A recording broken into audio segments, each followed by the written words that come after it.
Hey, welcome to Socialism for All. Today's date is July 27, 2023, and this is S4A Livestream number 101.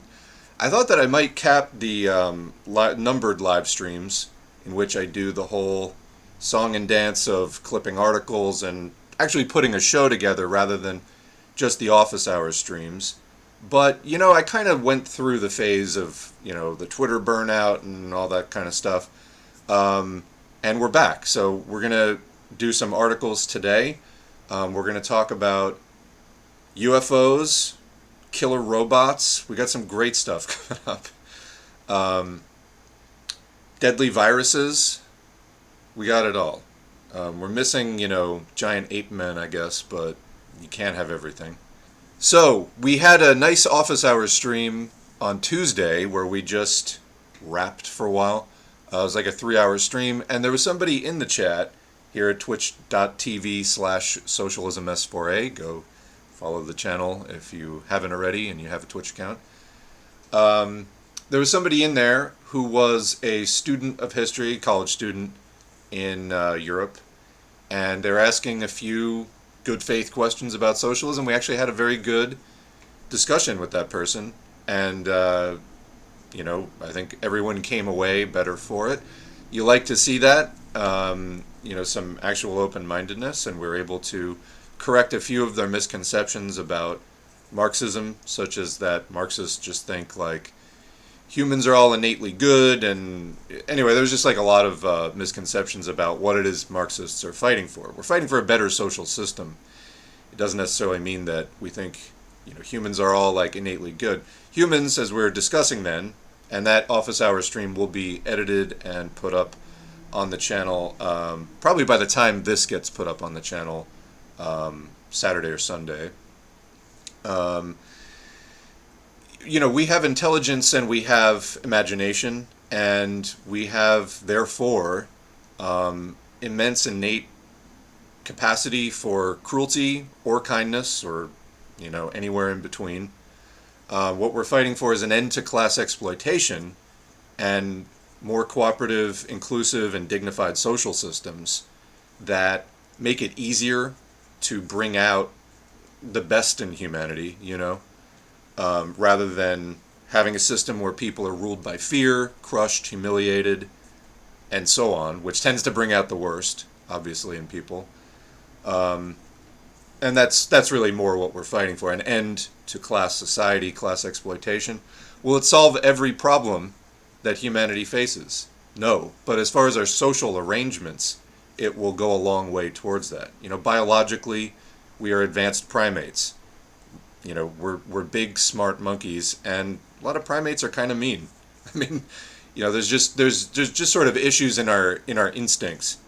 But with intelligence, imagination, education, we can overcome that. Again, it's not that there will never be another conflict.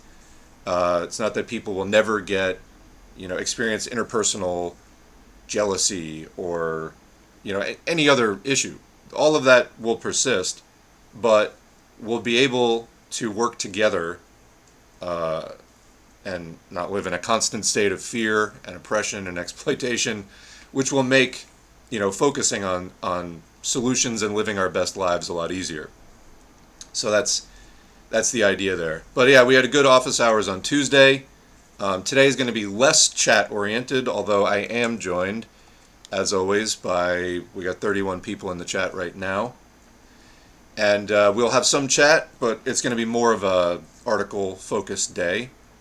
And so we're going to talk about the UAP, unidentified or unexplained anomalous phenomena, used to be called UFOs, hearing that was just held yesterday. So we're well positioned today to talk about that very timely thing.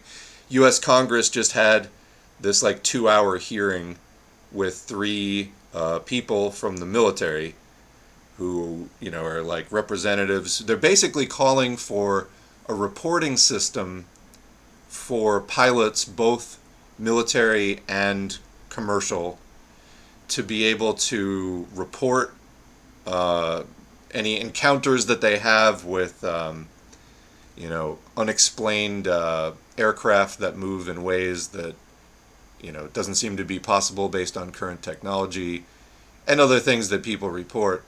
One of the things I found interesting, as we're discussing before we started rolling here, was the people leading the Congressional inquiry, including, I keep blanking on her name, Anna, what is her middle name? Bringing it up now. Anna Paulina Luna, who has done QAnon stuff in the past. So we know that fascists over time, for the last century that fascism has existed, there tends to be overlap with Forteana, the paranormal, the unexplained, the strange, because they sort of revel in this irrationalism as a sort of mode of life. If you look up fascist mysticism, names like Julius Evola come up, but fascist thinking is very much anti-rational, radical traditionalist in terms of going back to before the sort of age of reason, and not just in a way that sort of tries to complicate black and white rational thinking, but that rejects it altogether and just lets embrace living in a new Dark Ages kind of thing. Although the Dark Ages actually get a bad rap, but the idea is the Dark Ages were not quite as, quote, dark in that sense as they sometimes get made out to be. However, the point is this rejection of reason and modernity and science in favor of kooky junk, basically. So this is right in line with that. And so you've got this sort of Congress QAnon crossover event happening. I have watched half of it. So it's up online. There's like a 2.5-hour video, 2 hour, 20 minutes, something like that video. I've watched more than half of it so far. Ask me anything. But I did make notes on it. And there are some really just preposterous ideas in it. It's like from the people who brought you Benghazi Gate. So we have the premise that there's intelligent life with sufficient capabilities for interstellar and possibly intergalactic travel, but they have insufficient capabilities to contact humanity directly without the governments of Earth getting in the way and covering it up. Ridiculous. There are just so many things wrong with this. I was watching it, just kind of jaw-dropping.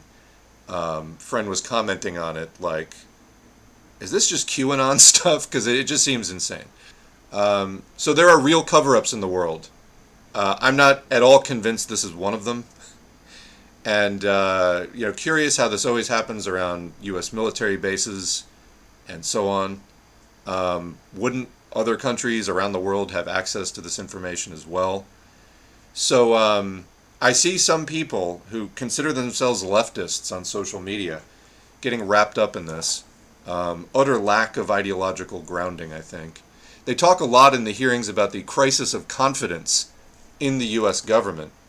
So there is a real crisis of confidence in the U.S. government, and especially the U.S. military, because it's completely opaque, and what we do know that comes out that can't be covered up is they commit terrible atrocities, overthrow democratically elected governments around the world, anywhere that people are trying to get some kind of socialist, anti-imperialist movement going in their country that's trying to take power. The U.S. is there to either step in directly or try to, or prop up right-wing governments within the country to try to crush that movement through all manners of, death squads and human rights abuses.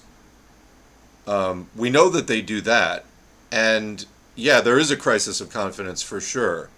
But then the MAGA QAnon people step in. And I saw this when the Tea Party started up, basically. Like, MAGA is pretty much the Tea Party in its later form, and then QAnon kind of like spun off of that. There used to be some sort of quality, quote, conspiracy research, in the sense that there were people researching military cover-ups and coups and things like that the U.S. was involved in around the world. This is tied to, capitalism, advanced capitalism, imperialism, trying to maintain itself around the world, and again, crush opposition through means both overt and covert. And the huge amounts of money and resources and secret programs that they put into that, just dreaming up absolutely horrific things to prop up the U.S. and stop any opposition to, the end of capitalism, which they know has to come eventually, but they're trying to stave it off as long as possible. So yeah, I mean, there is a real crisis of confidence. 2/3 of the United States can't survive a $1,000 emergency. There's a crisis of confidence there. People don't feel that the society has their best interests in mind, etc. But then these right-wingers come in and they try to co-opt the whole narrative about what it is, the nature of what is going wrong. What is the ruling class doing wrong? Is it they've got a society which exploits and oppresses us? No, it's they're covering up aliens. That's the real problem. Let's have a congressional hearing about it. So, anyway, some of the basic dimensions there. I don't know. The people that they had up there as the three witnesses or people testifying, they were talking about safety to pilots. So the one guy runs this thing called safeaerospace.org, and he's complaining that pilots have, quote, limited options to report UAPs, and that these represent a critical safety risk, which allegedly has been acknowledged by the U.S. government but not by the private sector, and they need a system of transparent reporting without stigma or fear of losing jobs, and then these reports would just be pouring in, they say. If they represent a critical safety risk, I mean, can you point to examples of, is this just a theoretical safety risk? Or you're saying that there's pretty much constant contact between pilots both in the military and commercial and these things. Have they taken down planes? Do you have evidence to that effect? Because it would make the whole thing, the safety concerns thing, we're talking about the thing now, that this technology is here, interacting with people are witnessing it, and it's a, quote, critical safety risk. It just seems thin. They say that it's on both coasts, quote, where Navy operations are being conducted across the world. Interesting, again, how it seems to be tied to the U.S. military over and over again. I don't know. I don't know. Like I said, I'm more than halfway through it. It's really just a strain. They say that the U.S. government is in possession of, quote, non-human aircrafts. That was the Grusch, Grusch guy that said that. And that defense contractors have access to these as well.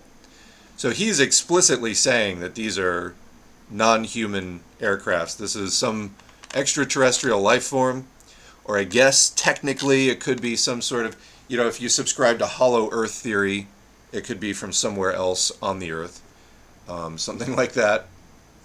But that this is non-human technology. So again, the idea that there are non-human life forms intelligent enough to figure out how to travel the vast distances that separate our planet from everything else, and yet they can't just send us a direct message. I don't know. Again, I keep coming back to, wouldn't other countries have this information too? Or is this another city on the hill thing where just the U.S. is bold and free enough to address this? Anyway, I think I've said all that I really want to say on that, but let's go through the chat right now on this topic. What do you think? You got thoughts on UFOs? Let us know. All right.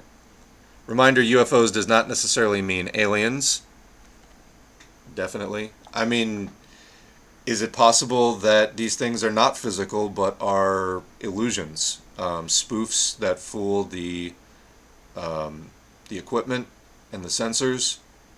I don't know. I mean, it's not a thing. It's just I haven't heard that addressed. And maybe it is, but again, trying to wade through hours and hours and hours of, let's say, stuff that raises serious concerns about the credibility, in order to get to that answer is not something so far that I've prioritized. What else do we have here? UFO sightings are always spiking around military bases and during the Cold War, just sort of basic math. Yeah, I mean, unless the aliens just really like watching the U.S. military, it is a striking coincidence. And these sightings also didn't begin until after they entered public consciousness and the invention of flight. This is true. There's that saying, I'll believe it when I see it. There's sort of the other, the reverse of that. I will see it when I believe it. In other words, it's much easier for people to conceive of things that they already have some idea in their mind about. That's not to say that it accounts for everything, but it does seem tied to that. I mean, people, the UFO people, I've never been into the subject. That said, I've read a lot in my life. I've perused a few UFO things here and there. It always, and I've read some out there stuff for sure. The UFO stuff always seemed so kooky, I couldn't even give it the time of day, kind of thing. It was like reading about creationism. Just the way that it was just off-putting to me off the bat. It seemed like just mostly lunatics. Maybe I'll change my mind about that. But I'm telling you, the literature that I have read came off to me as just fucking like batty. But they do try to make a case that there are sightings, in previous centuries, but nowhere on this kind of level, to this sort of frequency. You're right, that's like after it enters public consciousness, then people start seeing them a lot more. I mean, there's a lot of stuff up in the sky. I don't know. By the way, separate issue, do I think it's likely that there is life elsewhere in the universe? Yes, absolutely. The universe is ginormous, and I think it's very likely that there's at least one other planet or planet-like thing that has some kind of life on it for sure. But if it were to contact us, I think we would know. I think that's probably not something the government could cover up, because again, what kind of things do we know that the government covers up? Covert military actions, various kinds of military technology, like these are things that are in their capability of covering up. I'm really not sure that alien contact is on that list, but hey, change my mind, I guess. I'm interested in hearing. I think we're going to be hearing a lot more about this topic. That's why I'm trying to address it head on at the start. It looks to me like basically another QAnon piece of just nonsense that they're throwing out there. So, that's my stance as of right now. Matt Gaetz was involved in this as well. I mean, these are not credible people. Also, people who do not have, transparency or good functioning government in mind. That's just really pathetic joke.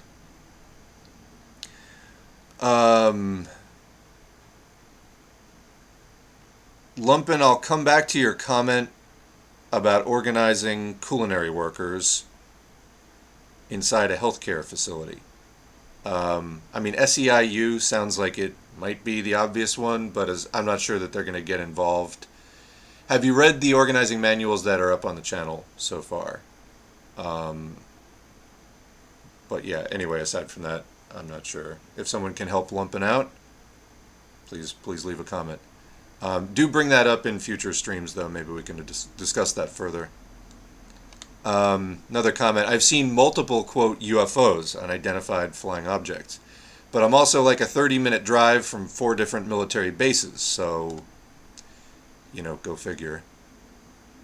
And viewer in Greece, no sightings in Greece, for instance, so. Oh, actually, so the Chinese spy balloon, that was coming up in the hearings a lot as well. So, yeah, the other point here, I don't know when your grandma saw a UFO, but we have now been living in an age where people carry high resolution video cameras in their pocket everywhere. There has not been a corresponding flood of videos of these things that I've seen. And, I use the internet a fair amount. Change my mind, correct me if I'm wrong on that, but for the way that these people testifying were making it out, I was not able to connect this to what seems like baseline pieces of information and evidence that would seem to support it on a common sense basis. So, I don't know.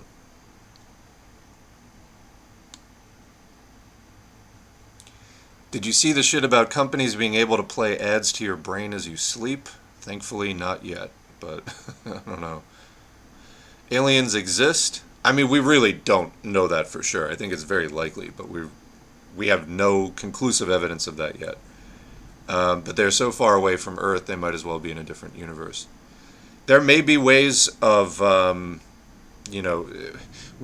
so just to put this in perspective, this is the data point I like to use. We really only harnessed electricity 200 years ago.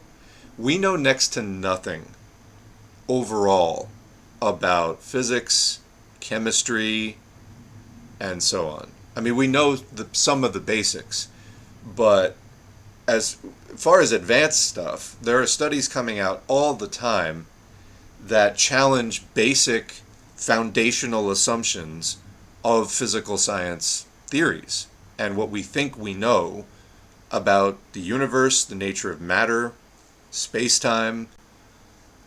We barely know anything. Again, we figured out electricity like 200 years ago. So there may be ways to warp across space. We really don't know. We wouldn't know whether there are or not at this point because we are babies technologically. We're just inventing AI now, for example. We may not survive it. I mean, even with the technology that we do have, we barely understand how to use it properly. We are killing ourselves with technology right now, with climate change, for example, and other forms of pollution. CO2 and other greenhouse gases trapping heat in a particular way. That's one way that we're undermining the ecological foundation of the only planet that we know of that we can exist on. And we're doing it at a pace. Part of that is a failure of people, the masses, to act properly, to curtail the behavior of the people directing industry and production. But that's still part of the package. I mean, if the collective intelligence of the human species and the will to act on what we know, if we don't have that in us, which has yet to be proven, we're going to end up killing ourselves with the little technology we have invented. And it's going to happen soon. So there's a lot up in the air. All this may end up being a moot point if humanity self-destructs in the next few decades, which is entirely possible. The biosphere is very fragile, and we're doing massive damage to it now, which could end up altering the climate in ways that you can't come back from. And it may only take a few decades to do that. And then it's just, oops, well, there's a possibility, it seems like, of changing it now. But people aren't acting effectively to do that and to curtail that and to take production into the hands of people who will not, run it in the ways that we know are undermining the ability to exist on this planet. So, we know barely anything about technology, really. With AI, we're probably with AI on the precipice of a huge explosion of scientific knowledge. Properly trained AIs would be able to collate and synthesize vast amounts of scientific literature, studies that have been done but never duplicated, never read again, and so on. They'd be able to actually make use of that, because humans can only read, so many words per minute. We think slowly, we speak slowly, we write slowly. AIs don't have those constraints. We're potentially sitting on a complete, an unimaginable revolution in science right now due to AI. If we survive it, and we'll be reading an article again about the concerns of not surviving AI soon. But theoretically, AGI would be able to, basically synthesize all extant scientific published research in a matter of years. And the finding, or the not the findings, but sort of the hypotheses it would be able to generate, and then the experimental designs it would be able to suggest based on reading billions of studies, are just things we wouldn't be able to do without that machine, that thinking machine. So we're potentially on the precipice of a technological explosion, which probably will completely shatter, most of our foundational assumptions about the material world. But we may not survive that long. It's sort of the trade-off. Anyway. Is QAnon even a thing anymore, or is it just a branding for a MAGA chud who is into New Age crap? I mean, I think it's still out there. And if it's not QAnon specifically, it's going to be something else. Because again, this trend has been consistent within fascism for a long time. And, it'll take whatever form is most convenient to it.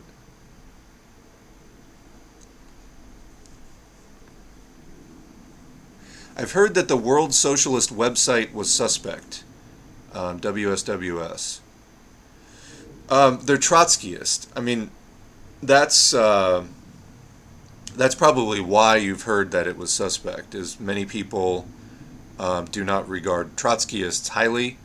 I understand there were some other issues with it. I forget if it was sexism. I forget what it was. But I mean, not all of their reporting is going to be critically flawed.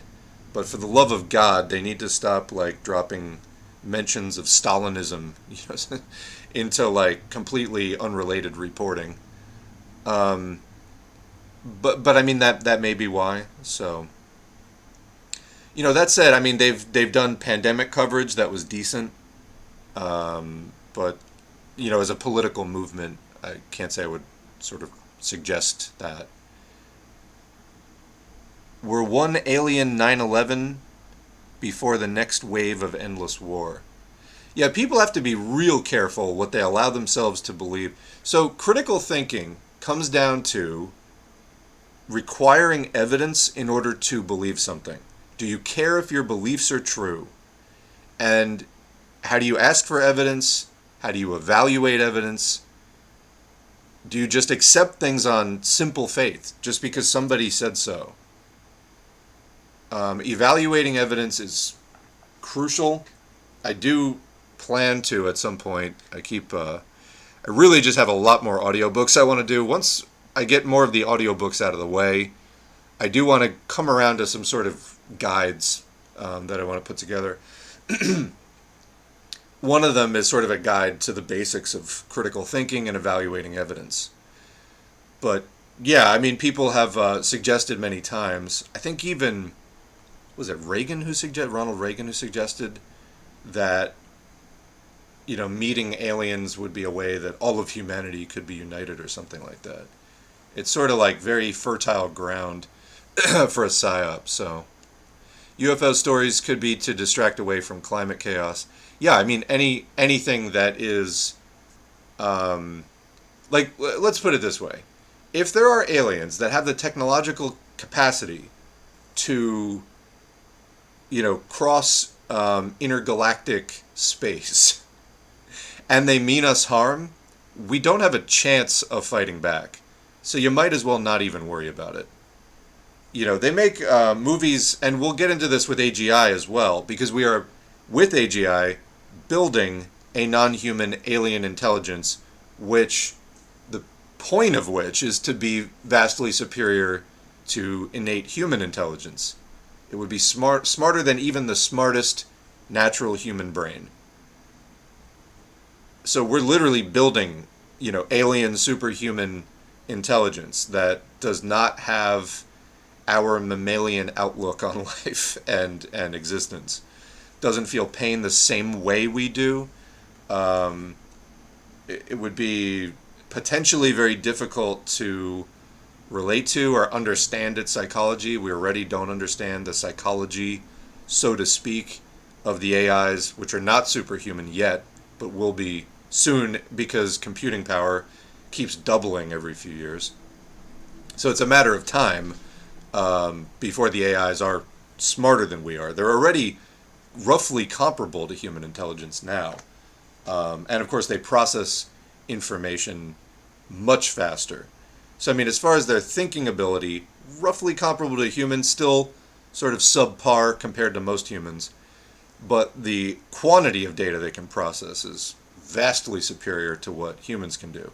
You know, they can digest like 50,000 words just in the blink of an eye. It's not even close.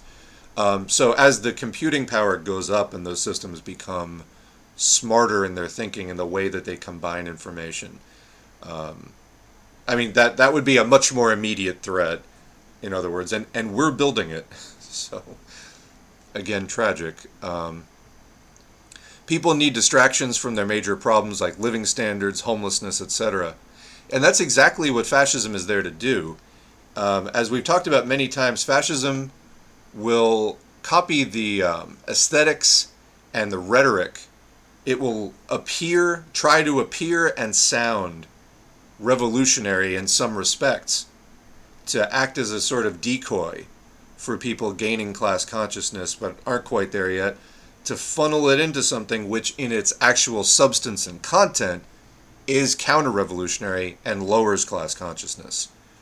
This is a prime example of that. Unless they straight up plop a dead alien on the Congressional hearing table, there is zero reason for this hearing. I mean, they just keep saying it's classified. Here, let me bring up my notes, because I took notes on the first, like, 60% of this that I watched. So the first guy, the chair, was talking about what UAPs are and what threats they may pose. That's the purpose of it. This was the Committee on Oversight and Accountability of Congress. He says he's been into UFOs since he read a book called Flying Saucers, Serious Business decades ago. And he said, quote, "I thought it was the most important issue out there." This is a U.S. Congressman. Also, Presidents Ford and Carter have claimed to see UFOs, entirely irrelevant anecdotal evidence. Mr. Burchett from Tennessee, quote, "The cover-up goes a lot deeper than partisan politics," and quote, "The devil's been in our way on this thing."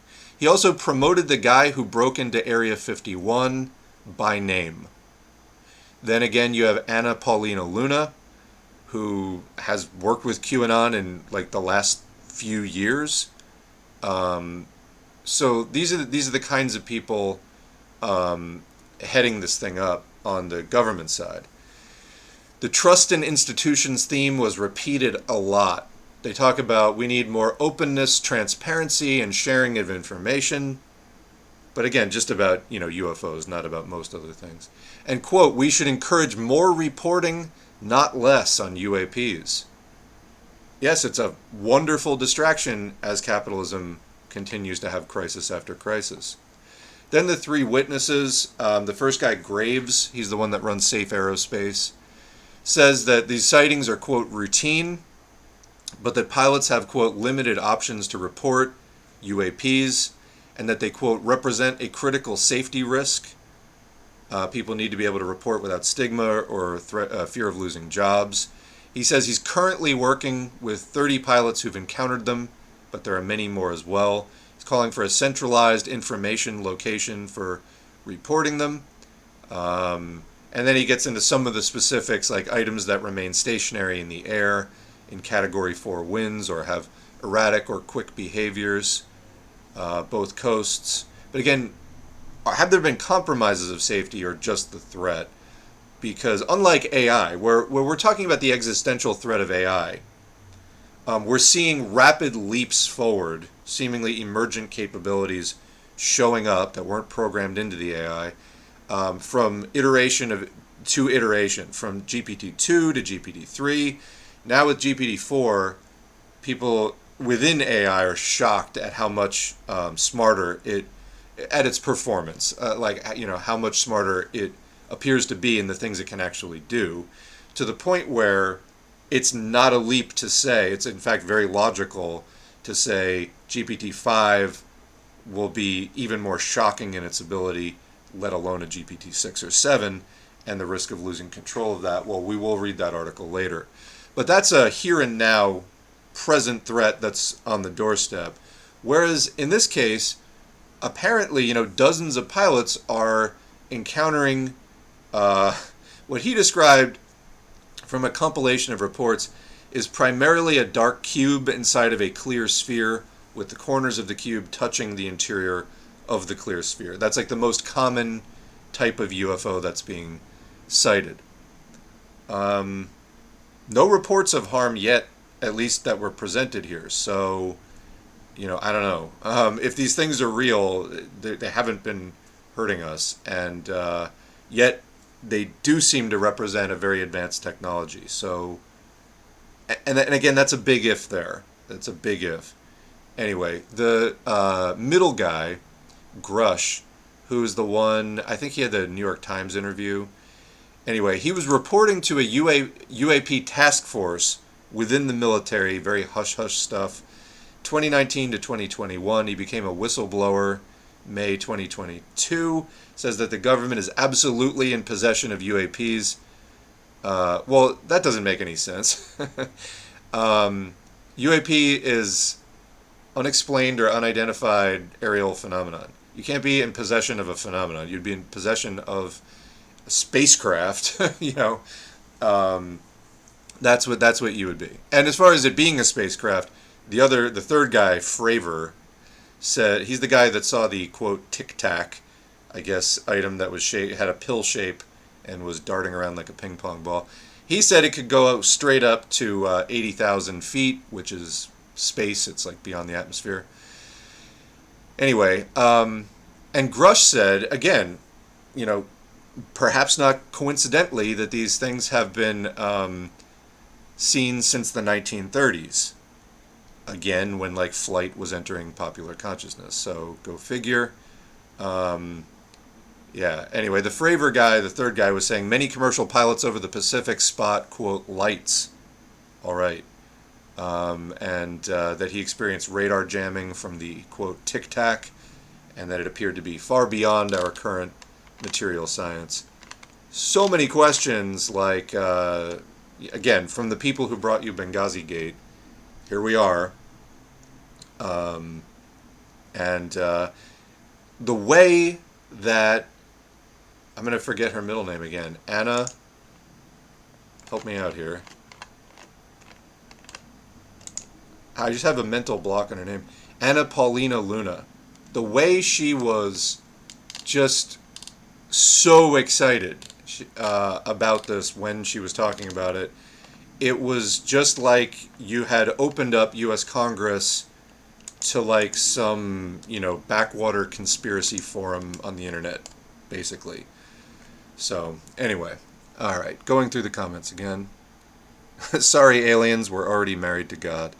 It's funny, there was a post I saw. Somebody was like, aliens to humanity. We will rule you with an iron fist. Humans, our leaders already do that. All right? Well then, we will strip your planet of its resources. You're not going to believe this, but, Will aliens bring communism? Yes, Posadas said. I mean, I don't know what they're waiting for, but, yeah. We do, in fact, have Posadas audiobooks on the channel. which I put up really for the curiosity factor, because you see people making Posadas memes, and I was like, I should read some actual Posadas. We did this back in 2020. And, it's okay. I mean, I guess UFOs and atomic warfare were really gripping popular consciousness at that time. I tended to find, like, he started out as more of like a mainline Trotskyist and then branched out into, this very speculative stuff. And let me just say that, and people say that, he was tortured and that the trauma kind of like, marred him psychologically, and that was where a lot of the weird stuff that didn't make as much sense came from. I just have to say, like, a lot of his socialist analysis is not really that good. He makes a few points that are decent.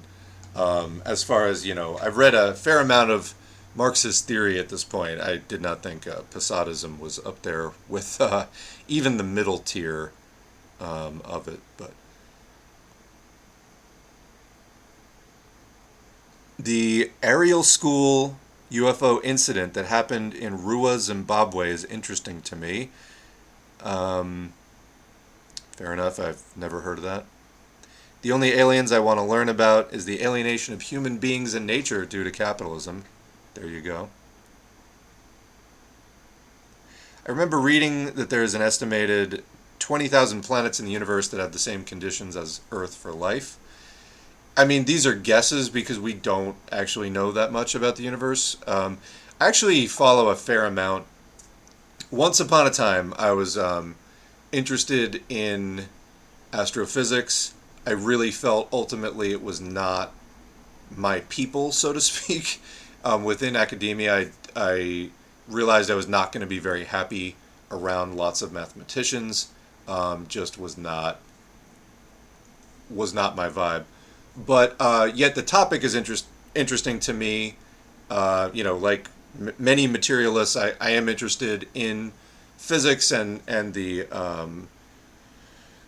as new theories about the universe and space-time and just the nature of reality become popularized and various scientists write about it, I do try to keep up with some of that, and there's actually a lot of YouTube channels of varying quality that do videos on it now, so it's actually easier than ever to keep up with some of the studies that come out, and even to get different critical perspectives on them, so it's not like just one guy, interpreting studies in a particular way.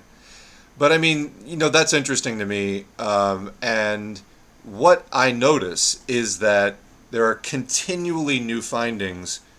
We're just at the sort of baby steps as far as understanding space. I mean, even getting high-resolution images of various things outside of our solar system or galaxy these things are increasing year to year, and the new data that scientists get are completely changing their assumptions that were based on very blurry data previously about what we're looking at, and then you have to completely revise the theories.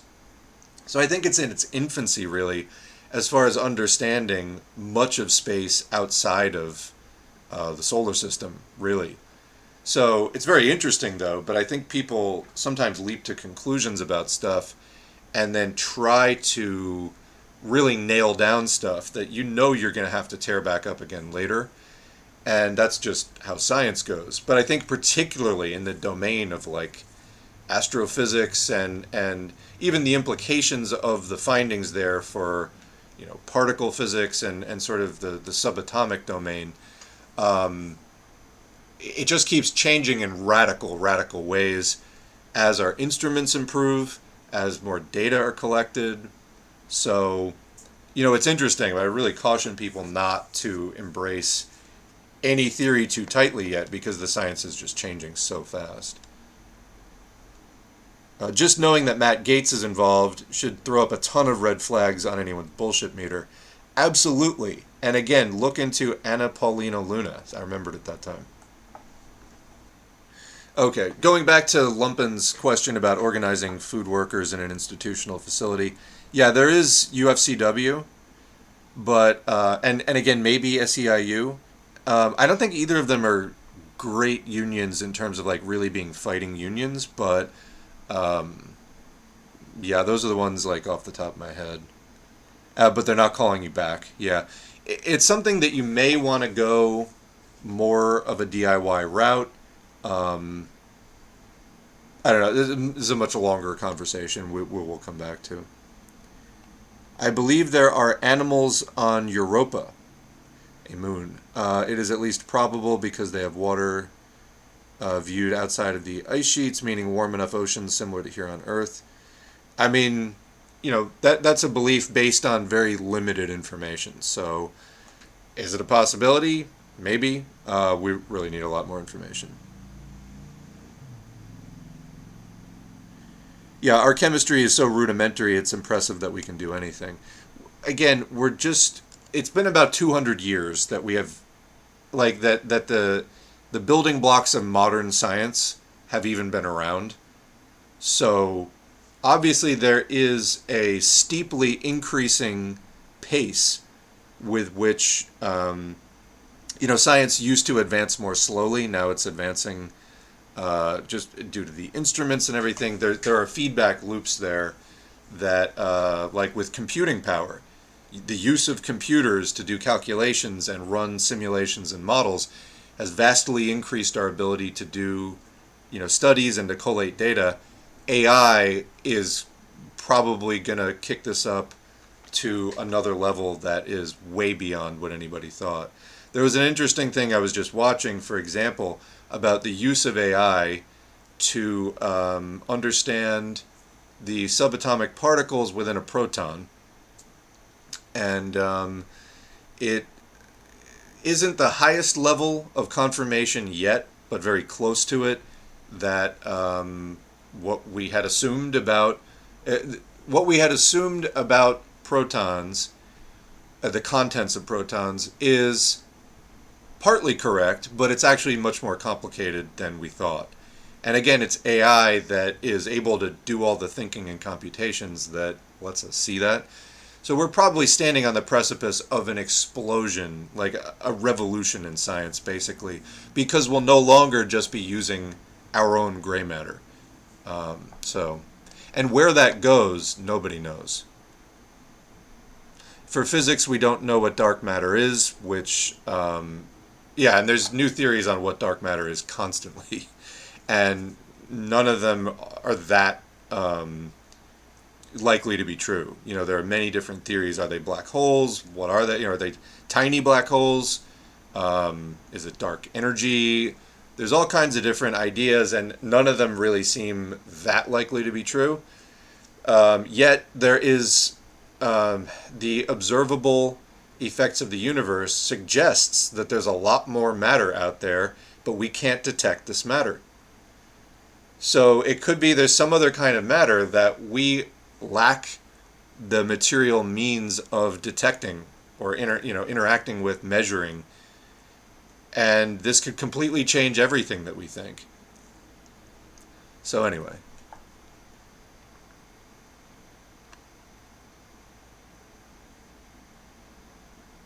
I found it interesting that the guy refused to outright say that they were aliens and even put forward the idea that they may be of interdimensional origin. Oh, I haven't gotten to that part yet. Spoiler alert. Like I said, Hollow Earth, I think maybe like is on the table here.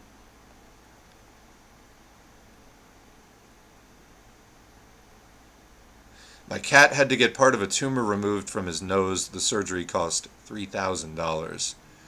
People told me get cat insurance. I'm sick of this insurance based for-profit healthcare crap we have. Even our animals can't escape it. They'll charge you whatever they think that they can get away with charging you. That's how it works. It's banditry. The only reason I could see aliens coming to Earth is to study societal collapse. Yeah, my own thoughts are kind of like along the same lines. Let's say you're a very intelligent race and you detect, humans tinkering around with nuclear energy in the last 70 years and stuff like that. What you see, I think, is a species of intelligent ape that is basically flirting with destroying the planet it lives on. Period. Like, it may be possible that there are other life forms that just in their genetic makeup, like their evolution over millennia, their relationship with the ancestral environment, the planet that they evolved on and things. It's just possible that another intelligent species developed technology along a much smoother course. Whereas humans, I mean, we have an incredibly warlike situation over the last 10,000 years. It seems, anyway, you know what I mean? And some of that is just based on instinct. I mean, it's also obviously exacerbated by social arrangements caused by material scarcity and things like that, which may not be an issue for, like, let's say you have a photosynthetic intelligent, life form, or a chemosynthetic intelligent life form where they don't really have scarcity in the same way on like the fundamentals that they need to live. It just might be different, in some fundamental ways. We, though, any life form is limited by its genetic blueprint, because that's the basis of life. What we have is intelligent apes that have managed to split the atom, and at every step it just seems like we're at each other's throats in major ways, primarily trying to figure out new technology for weapons and other things. If you were a superhuman alien species witnessing all this, you might just be like, we'll just let them do their thing. We'll check back in 500 years. If they're still there, we'll we'll maybe attempt contact, but it might be, they might consider it futile because it might be clear to them that we're just on a collision course with disaster. So, yeah, I mean, it's let's not flatter ourselves too much about human greatness here. Again, like I said, we have the capacity for a lot of different things, but our history has not been the most impressive. Let's put it that way. So.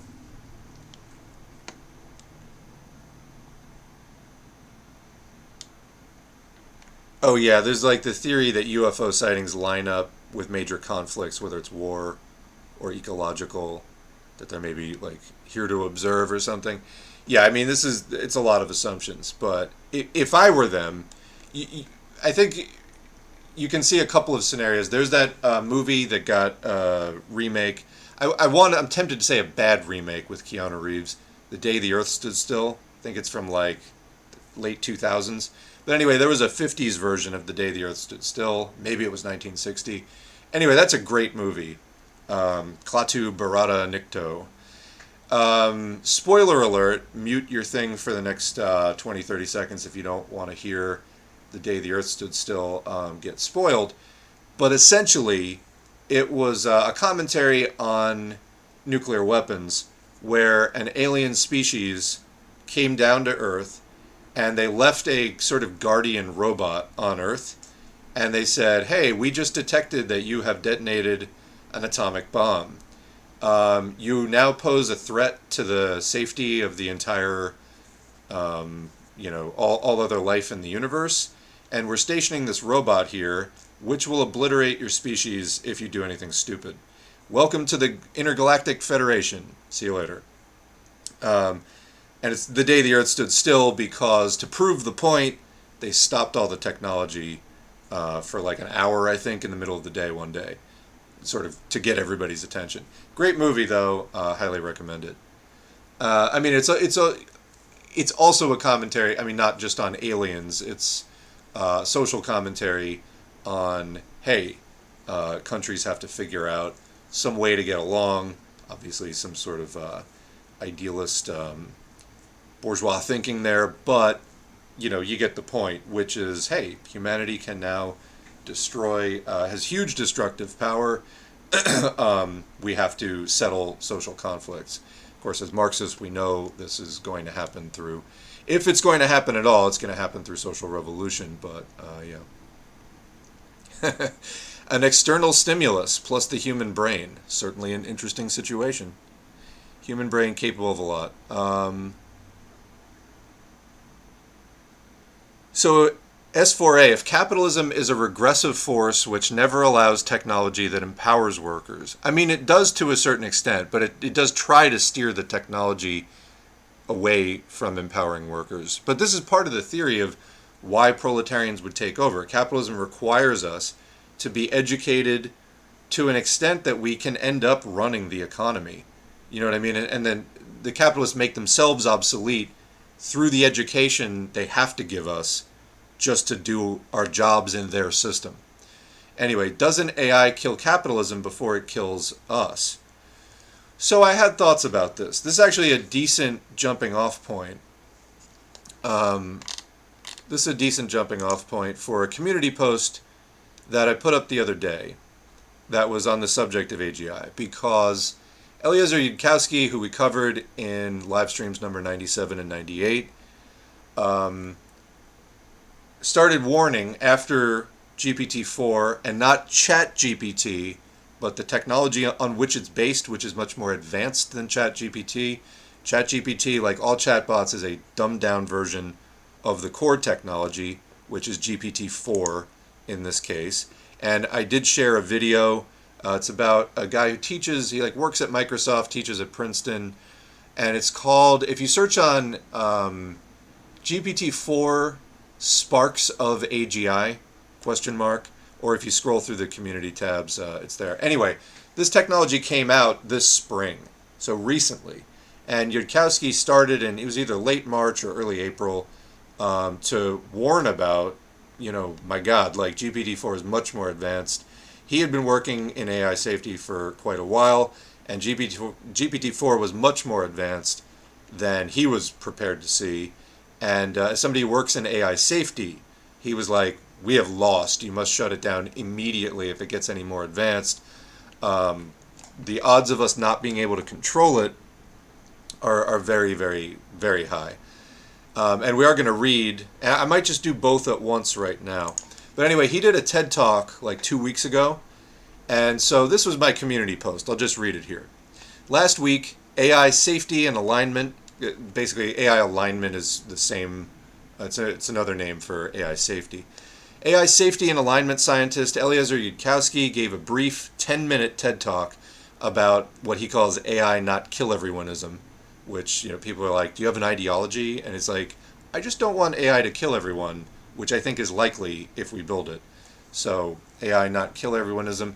I highly recommend checking it out, and take special note of the audience, many of whom laugh at him or applaud gaily as if he had just finished a most amusing routine on the parallel bars, which he just looks up and is giving them the stare like, can the children please leave the room? Or anyway, laughter in this context can be understood as inappropriate, a crude psychological defense mechanism for denying the reality of a seriously threatening situation which the mind cannot bring itself to face. The follow-up questions to Yudkowsky afterward also completely miss the point, in my opinion. It's not looking great so far. Here's the TED Talk, and I put the link. And I said I also highly recommend Yudkowsky's 2007 essay, The Power of Intelligence, which is on YouTube with a very nice accompanying animation there. The point that Yudkowsky makes in The Power of Intelligence is that intelligence is a force of nature, like electricity, and by building AI, humans are now essentially building artificial generators of intelligence, just like we've been able to do with electricity for a few hundred years. In other words, to summarize it briefly, prior to humans, there were moderately, what we could call animal intelligent life forms, and they didn't really have technology. I mean, we see chimps, for example, using a stick to like get ants out of an anthill to eat them and stuff like that, but very, very limited technology, no science per se, and so on. And most animals really have basically no technology at all. So what are they limited to? They're limited to what their bodies generate, basically just what their genetics are capable of producing, whether it's a claw, whether it's a hard shell, whether it's wings, whether it's better vision, whether it's better hearing, whatever. Most life is limited, quote, technologically, to what its genes produce. So, there are a variety of natural defense mechanisms. Like a cactus, for example, has spikes. This prevents things from eating it because out in the desert, water is really hard to come by, but it is found in plants. And if it wasn't for those thorns, any animal would just eat all the cacti, and that would be that. And so on. And so across many, many generations of evolution, there are these tiny changes from generation to generation. And that's been the limit. But with humans, let me just continue reading because I kind of go into that. Anyway, harnessing a force, which is power, and taking account of and responsibility for all the outcomes of its use, wisdom, are two very different things, the former requiring a great understanding of certain laws of nature. Harnessing a force of nature, getting that power, is impressive. You really need to know a lot about the nature of reality to do that. But the latter, taking account of and responsibility for all the outcomes of its use, requires even more knowledge, because you don't just have to know how that thing works, you also have to know how it impacts lots of other things, which means you have to understand how all those other things work as well. So, what I'd like to add to this is that humans under capitalism already use electricity on a day-to-day basis in ways which are endangering the material foundations of our existence by polluting the fragile biosphere on which we depend to the breaking point. So what are we likely to do with artificially generated intelligence? A totally unprecedented condition if we continue to use it similarly. We need a new ideology to guide the society-wide, large-scale use of this ecosystem-shattering technology. That ideology is socialism. Capitalism, with its necessarily short-term profit-seeking directives as its highest priority in organizing industrial and social activity, simply will kill us all, whether it means to or not, if we allow this power to stay in its hands. It literally can't do otherwise. So capitalism cannot be our future if we are to have a future. Why is this? So I continued in the pinned comment. Let me bring up the pinned comment. All life exists in a dialectical, two-way, dynamic relationship with the non-living or abiotic environment and with other living organisms. The non-living environment consists of certain material conditions which existed prior to the emergence of life. When living, self-organizing, self-replicating matter, what we call life, emerged, the genetic material which constitutes its blueprints faced evolutionary pressures, survival pressures, from these abiotic material conditions. It had to figure out how to keep self-replicating in those conditions. Living organisms, by transforming some abiotic materials, as well as other living organisms, into other materials in the course of their metabolic processes, then shape the environment in return in some minuscule ways. And so this dialectical web of interactions began. The abiotic environment gave rise to life, and then life began to change the abiotic environment and other living things. So you have a big web of relationships going on. Almost all organisms that we know of have a definite lifespan. That is, we age and we die. Why did I say almost all organisms? There are some organisms, like the immortal jellyfish, that theoretically could live forever. They can get eaten or killed, but they can actually reverse their aging. And there's other things like sea sponges, certain kinds of sea sponges at least, that can live like 10,000 years and possibly longer. Anyway, but almost all organisms that we know of have a definite lifespan, meaning even under the best of conditions, they will age and die. They cannot live forever. And so they must undergo some form of reproduction in order to see their type of life continue beyond death. In this way, each new generation of life with our slightly altered genetic code compared to the previous generation. So this is mutation. The the genetic material does not get copied perfectly from generation to generation. At least usually. I guess it's theoretically possible that you would get some exact copies once in a while. But more often than not, much more often than not, there are slight mutations and variations. So you have a slightly altered genetic code compared to the previous generation, and that's what you get between generations of life. And so each new generation of slightly altered life has faced a slightly, up to this point at least slightly, different environment than our ancestors did. And our own genetic foundations too have been slightly different from our ancestors.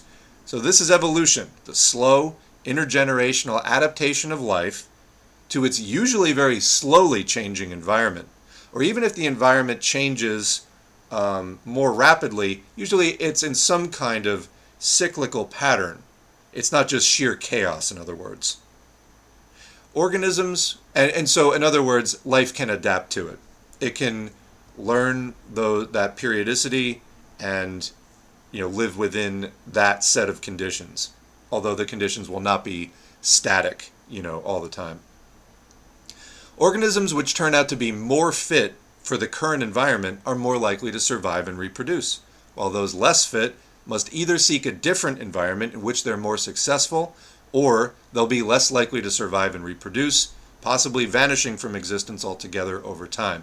The environment shapes life, and life shapes the environment, and altogether, again, this process historically has moved at a crawl.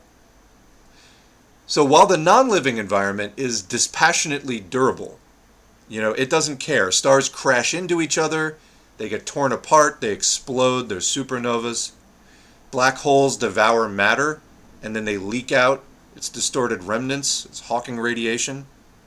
Life is not so durable. Living matter as we know it is extremely fragile.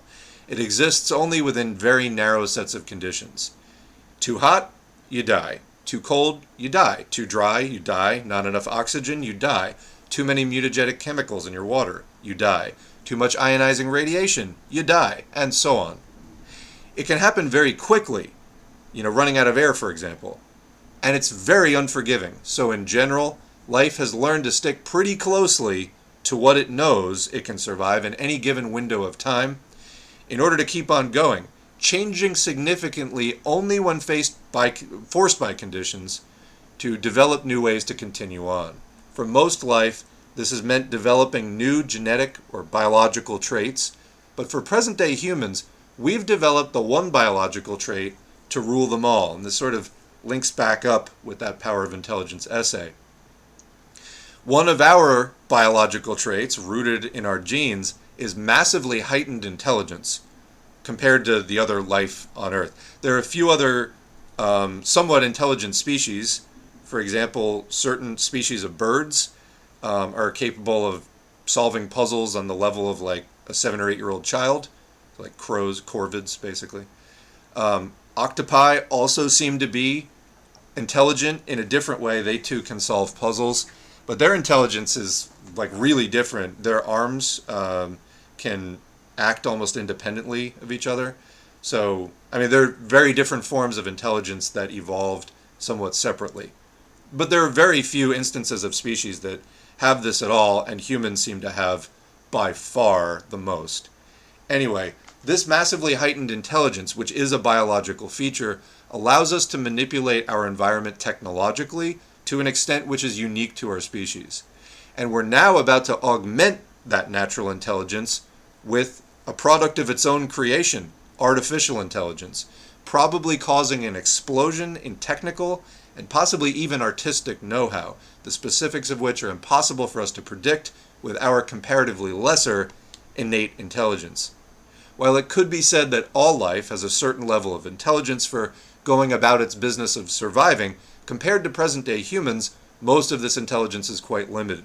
And so the environmental problems that other life forms can create for themselves and for other species, while, quote, rationally, but potentially unwisely, pursuing various forms of comfort and advantage, which is what we're doing with this technology. We're pursuing comfort, advantage, but the unintended consequences, again, this is unwise use, going back to that power versus wisdom distinction, Hey, you figured out how to make an air conditioner.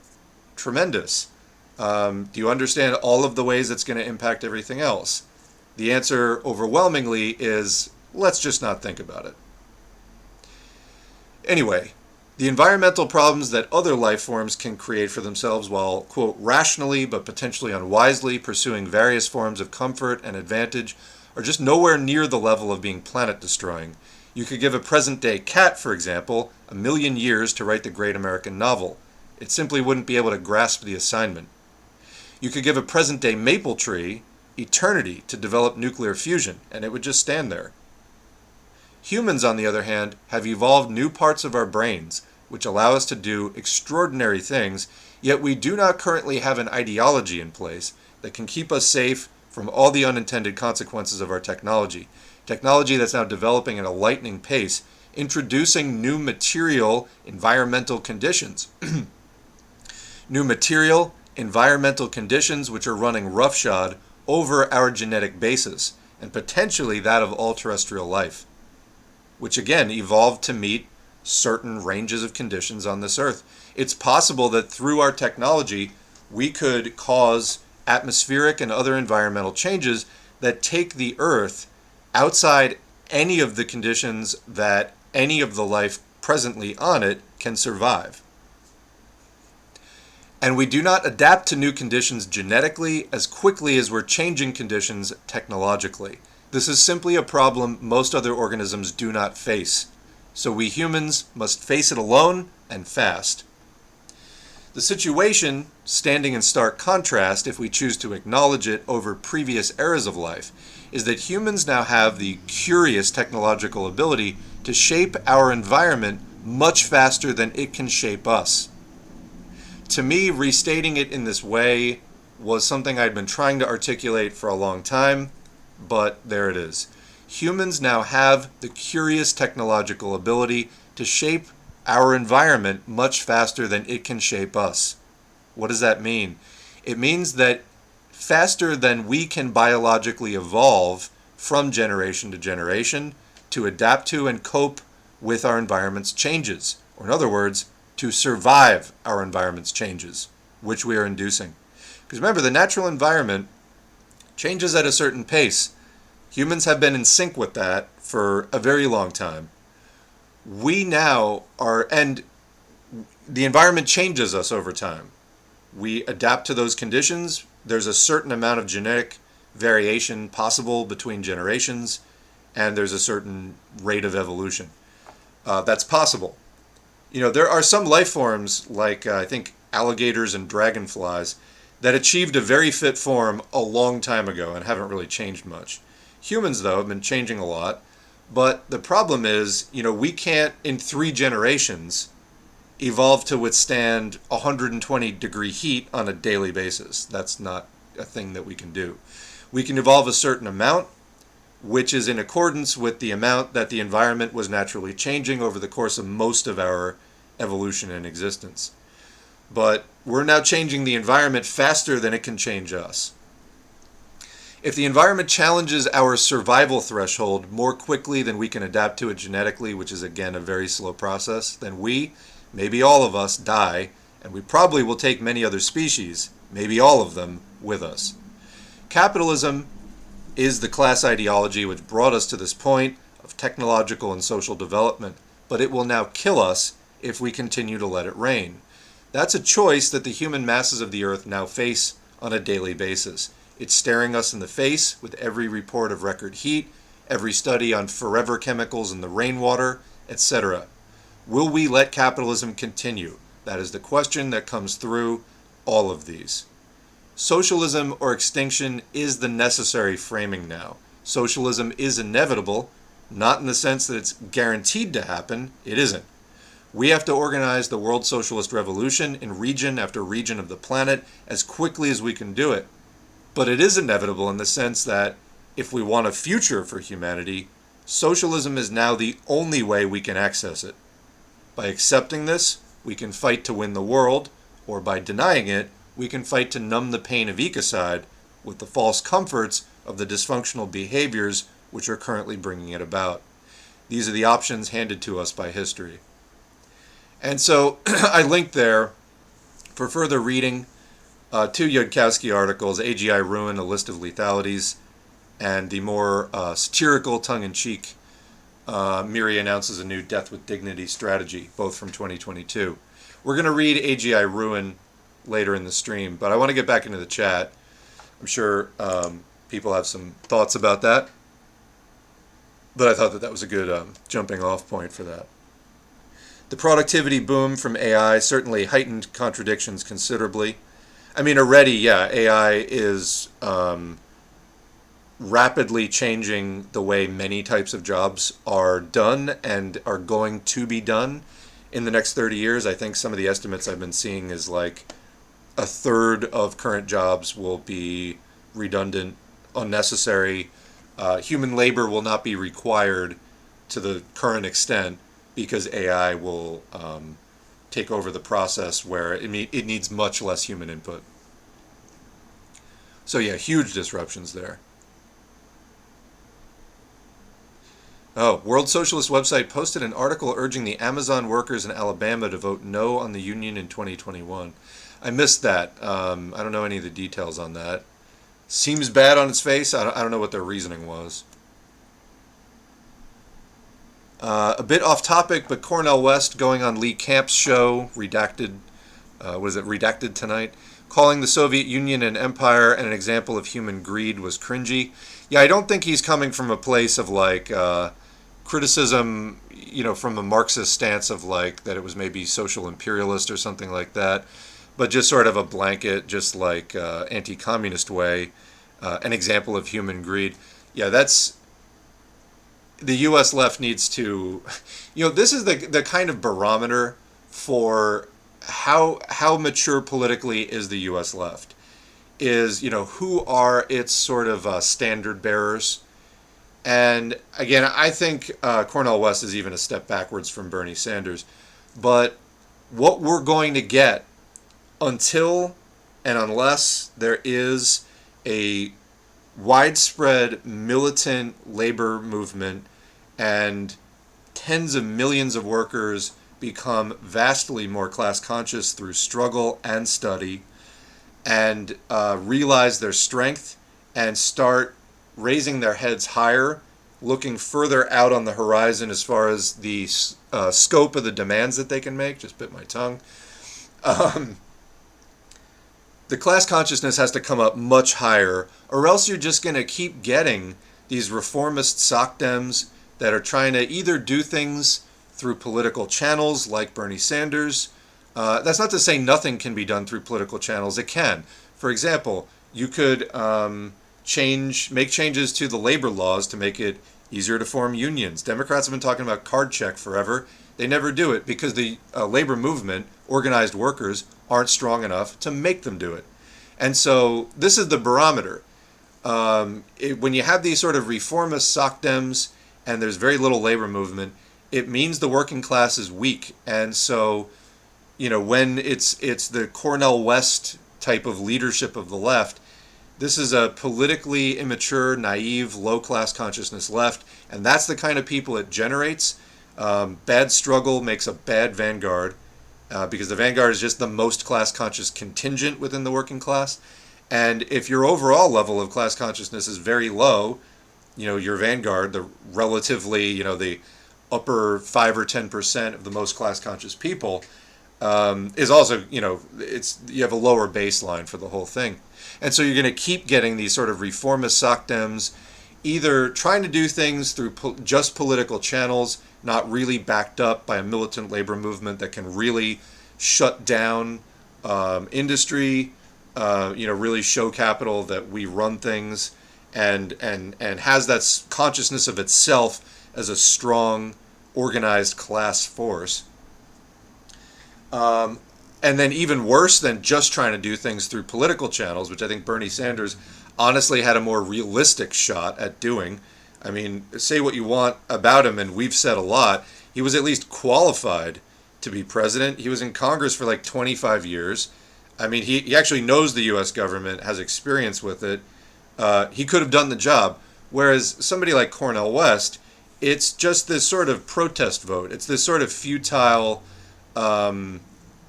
just sort of empty symbolic gesture of we're going to run a protest campaign, there's no strength in that. There's no real strength in that.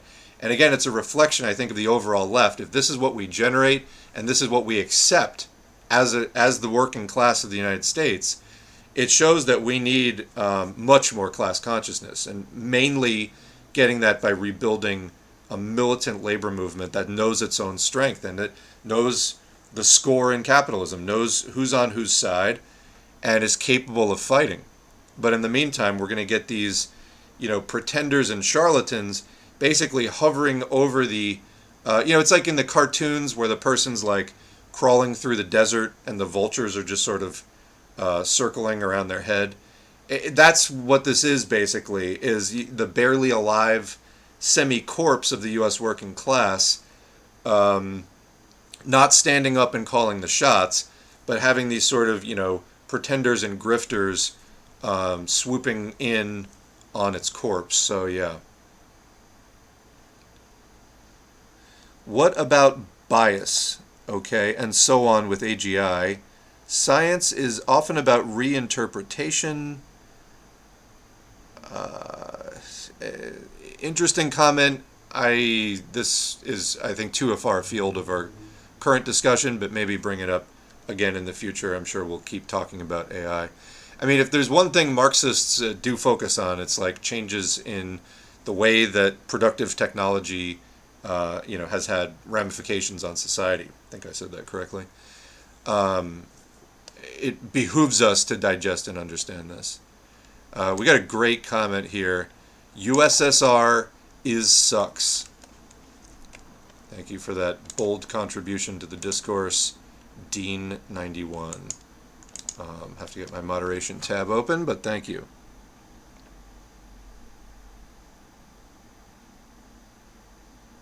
AI is incapable of thinking dialectically now, or probably for quite some time in the future.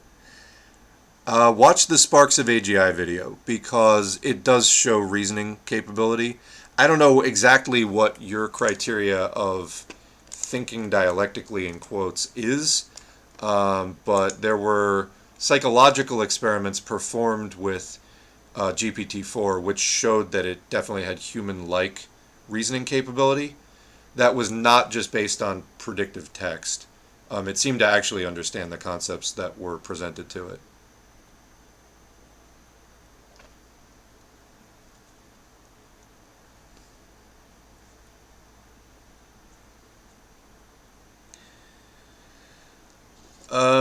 So constraint,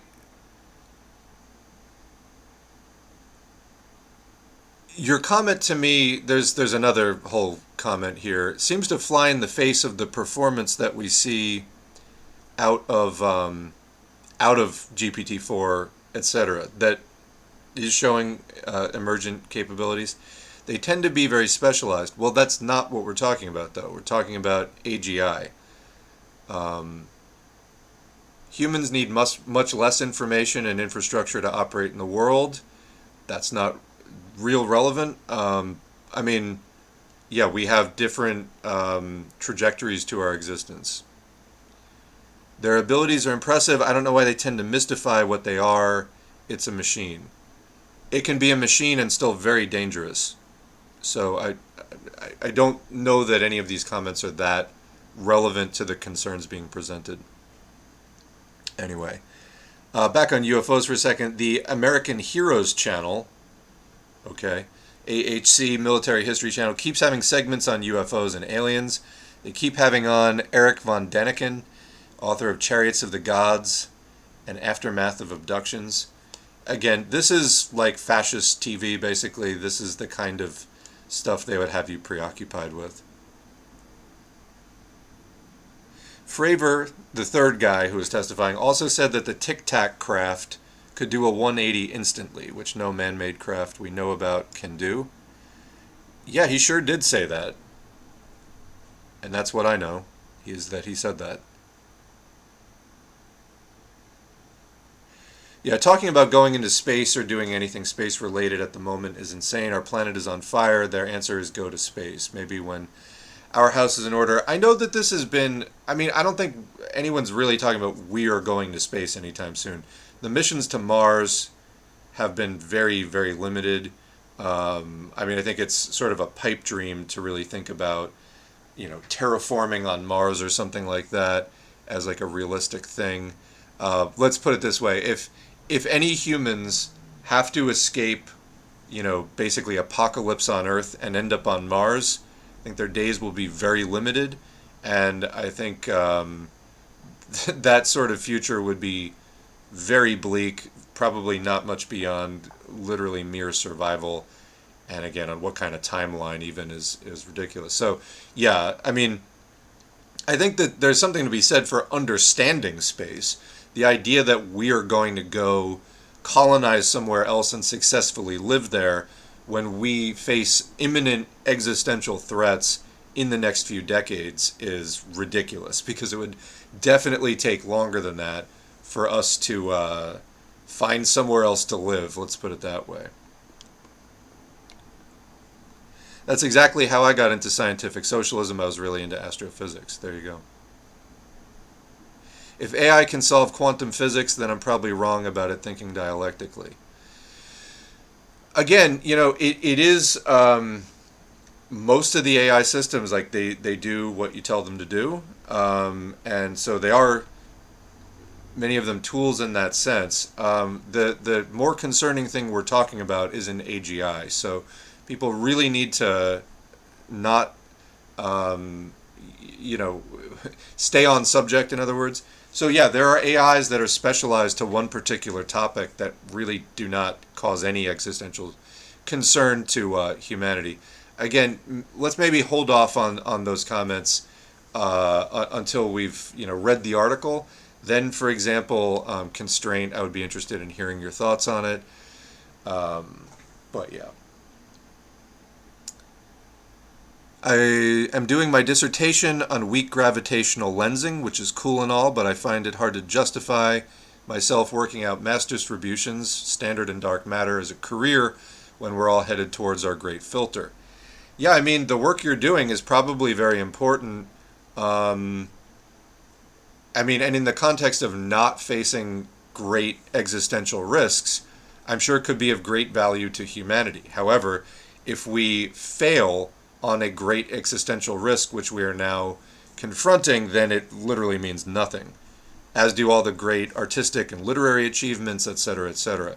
So we do need to be very focused on surviving this right now. And yeah, we can pick up with the science, afterwards. We probably look crazy to aliens intelligent enough to see us.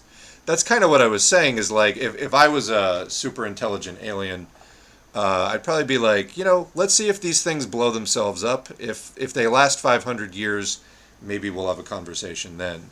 But I mean, just go look up some public meltdown videos and, like, I don't know, is this a species you really want to have conversations with? I'm overgeneralizing, and that is tongue-in-cheek and humorous, but you kind of get the point. We're somewhat psychologically unstable as a species. We're a very aggressive species. And a very, people like to think of themselves as so kind of tough, and people, though, psychologically are hugely vulnerable. We're very, just emotional. People get traumatized very easily. Humans are very, very vulnerable. I've made this point a lot. We have a lot of psychological vulnerabilities. I think we overestimate our greatness and our strength a lot. We do have a lot of intelligence and imagination. We can do some very interesting things. We've made huge technological advances and are capable of, manipulating the material world in some impressive ways. But the base sort of monkey brain we have is riddled with kind of like very, very potentially self-destructive impulses. And we're so easily hijacked by trauma. Let's see.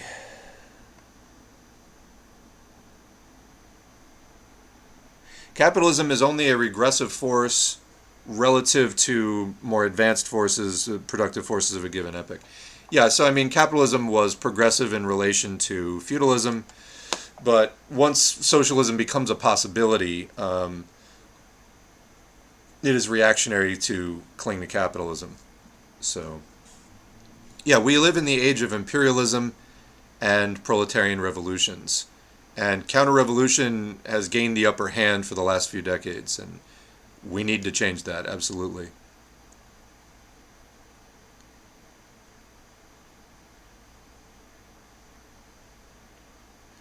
If it's smarter than you, then it understands all the problems better than you. Yeah, that's one of the basic points. Our response to AI is just like our response to SARS, yeah, SARS-2, COVID. First we let it spread, then we try to find a remedy. Humans are smart and stupid at the same time. Well, we're capable, but it doesn't mean we're wise. You know what I mean? We're good at focusing on one or two things at a time, but the big picture thinking isn't always there. And again, you need to integrate and coordinate social systems to do that. It's part of the reason why we need socialism, is you need to actually bring together all this science and all these perspectives in a way that's not just filtered for profit. The TED Talk, Eliezer Yudkowsky. Just go to the community tab, or Yudkowsky, Yudkowsky. There's a TED Talk from like 2 weeks ago. I think it was you who I heard say that in the next 10 years, the most important leftist in the U.S. might be an AI in regards to not having a higher quality of left leadership. I don't recall saying that, but I think I get what you're saying, is that our leadership is lacking and could be mimicked by a machine easily.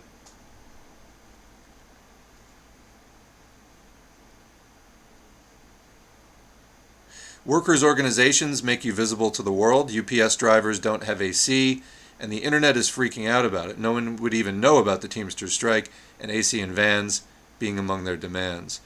Yeah, now I read something recently, speaking of WSWS, World Socialist Website, somebody was just sharing an article. I don't have screenshots, I just wanted to look at it briefly. Apparently, and we discussed this on Tuesday, so it was just a couple days ago, the news was, like the headlines on Tuesday was the UPS workers got everything that they wanted just by threatening a strike.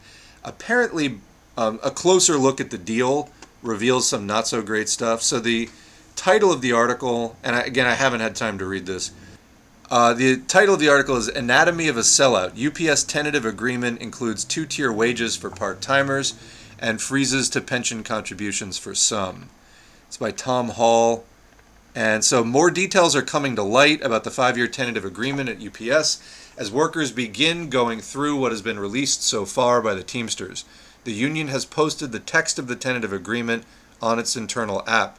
The agreement was suddenly announced Tuesday morning, only hours after the restart of talks, in order to block a strike next week by 340,000 UPS workers. That would have power. For months, Teamsters General President Sean O'Brien and the union bureaucracy have made countless pledges to call a strike by August 1st if a deal was not in place by then. This has now been exposed as theatrics designed to get in front of rank-and-file anger. Quote, "We've been watching a movie is what we've been doing," one worker at UPS's Worldport hub in Louisville, Kentucky said. Quote, "You had a 90% strike authorization vote. You had more leverage than you'll ever have, and you came out with this substandard contract." The deal came only 2 days after the Teamsters had called off a strike by 22,000 workers at the freight company Yellow in an attempt to separate workers at each company and enforce sellouts at each. While the Teamsters announced a, quote, deal purporting to give Yellow more time to pay outstanding pension obligations, the company is using the time instead to prepare for bankruptcy as soon as next Tuesday, according to a report in Freight Waves, I guess an industry logistics magazine. The New York Times, summing up the attitude of Wall Street, declared the agreement important, quote, to the economy in an article published in its Wednesday edition. Quote, "The deal, if ratified, removes a serious threat to the U.S. economy," unquote, which would have cost $7 billion over 10 days, the newspaper declared, drawing parallels with the potential railroad strike last year, which was ultimately banned by Biden in Congress. So anyway, it goes on. that this was a way to avert the strike with a substandard deal that when people realize what it is, they won't be that happy. It includes two-tier wages for part-timers and a number of other things. Below inflation wages for drivers and pension contribution freezes. A trickle of full-time jobs. I'm just reading the section headings. Trickle of full-time jobs, leaving part-timers to wait decades. Is it even worth the paper it's printed on? So I'll link that article there, and this I think just came out today. So yeah, apparently further analysis is needed as to whether this was actually a decent deal or whether they just kind of shut down the strike with dangling a shiny object there. Do you agree with Chris Smalls that Teamsters not striking was bad? Almost think he is missing the forest for the trees, but I sympathize with his urgency. I think ultimately we need to build up class consciousness, and a great way to do that is showing workers what a strike can accomplish. We shut down the economy, and it clicks with a lot of people, oh hey, I'm what keeps the economy going. If I don't like things, we can withhold our labor in an organized way and change it. In fact, it's the only real weapon we have. In a society based on the exchange of commodities, if the only commodity you have is your labor power, then withholding that strategically is your only real weapon.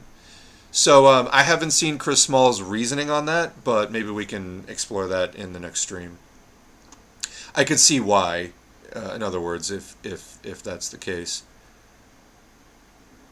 Especially if the deal that they got was hollow, that they called off the strike and they didn't even get, what they wanted. Great work. Keep up the struggle and making quality content. Nothing is immutable but change, and I look forward to a socialist world. Yeah. This is the thing. Humans, like most other life, really just has to live within the confines of nature. Humans, by dint of our, albeit natural, intelligence and the technology we can create using it, we are able to change the material world in a way just other species can't. So in a way, and especially with things like AI, inventions like AI, we may be able to cause fundamental tearings of the fabric of reality, so to speak, unmooring ourselves from material conditions in really fundamental ways. Whether we're able to actually coordinate that in a way that doesn't kill us is like the big question here. Capitalism for sure is not going to be able to do that. If we have any hope of doing it, it's through socialism. The real limitation here is our genetic basis. Humans have genes, and they create all the proteins and stuff that we are made of, and we have to live by the dictates of our genes, essentially. They have to keep going on replicating, otherwise there is no story of us, so to speak. If we ever come up with a way to, liberate ourselves from that, create, human-like organisms that have a different genetic basis, that are more durable life forms, but are, otherwise sort of our offspring, that may be one way that we're able to survive much wider ranges of material environmental conditions. Right now, though, we got to live by the dictates of those genes which keep us anchored, needing certain conditions to survive.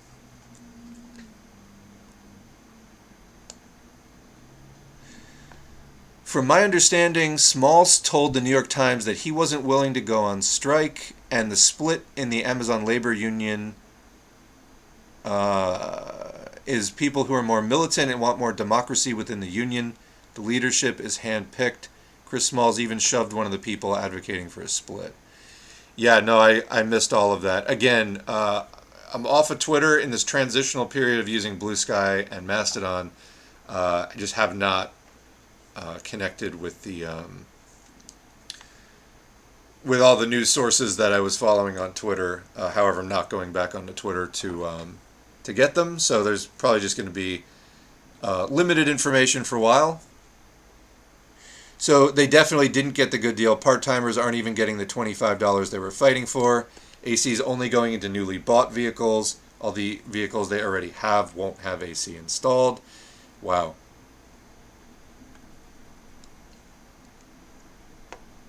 I wonder if the union only made an agreement to show that they're acting in good faith, knowing that workers could easily still vote it down. I know there are certain laws that can nullify the ability to strike if the union is not bargaining in good faith. Yeah, so both sides have to bargain in good faith, the employer and the union. But, yeah, I'm not sure of the circumstances in this case.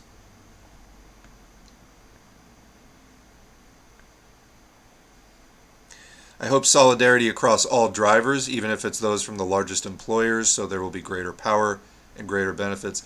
I think we will get there. Even if this strike was a stumble, we're going to keep coming back to this point. Workers will eventually figure it out. I see the question there about Tupac. He was a communist and very popular. Do you think that had anything to do with his death? I don't know. I don't know. But yes, he was.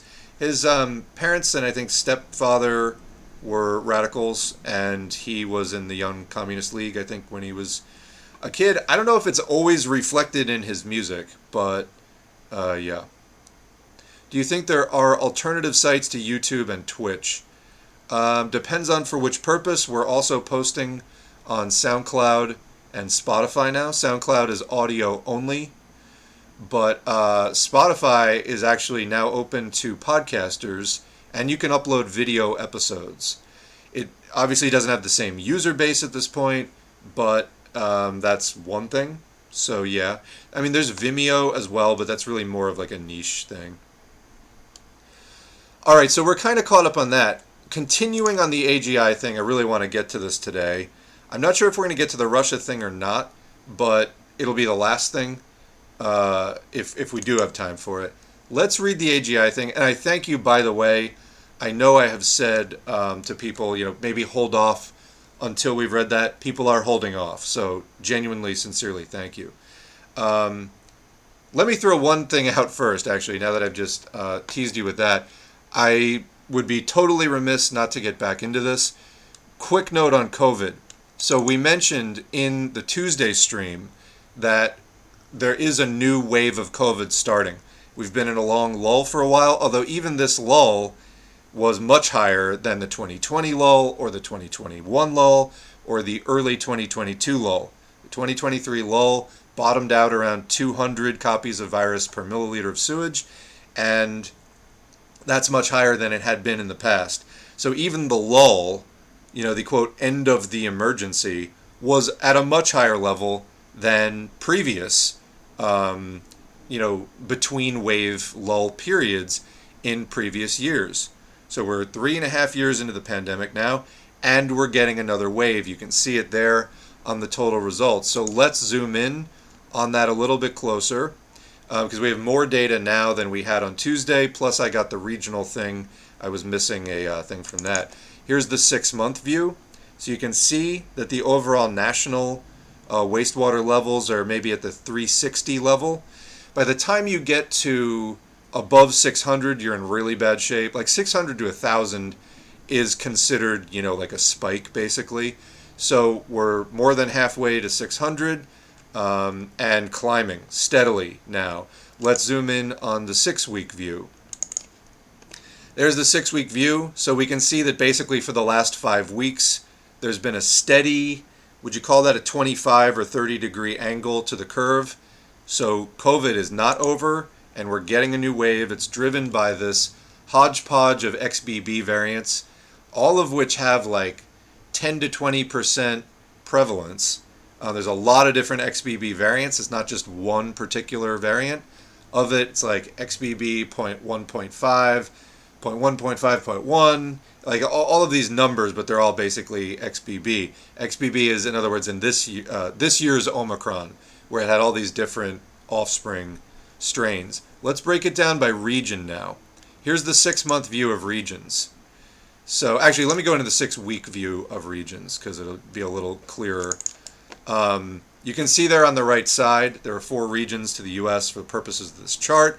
The West is green, Midwest is purple, Southeast is like Texas, Florida, Virginia, basically. up to Kentucky and West Virginia, is pink, and then the Northeast, so Maryland, Pennsylvania, New Jersey, New York, and New England, are in the orangey yellow. What do we see? All the East Coast, both the orange and the pink, are basically in sync at the same level. So the Northeast is leading the Southeast, but just by a little bit. I understand this is being driven in part in the Southeast by a big spike in Texas, although I haven't gotten into the details there. You can see these data were last updated today from samples collected this week, so this is very current. And you can see all 4 regions are going up. So we are in another wave of COVID. How extensive it will be, I don't know exactly, but again, the Northeast and Southeast, they're like at the 350 level, and it's on its way to, again, a new wave. So there's the 6-month view. And concerning stuff about COVID: keep masking, keep avoiding crowds. I mean, yeah, it's a pain, and I hope people got their safe activities in while still masking during the lull.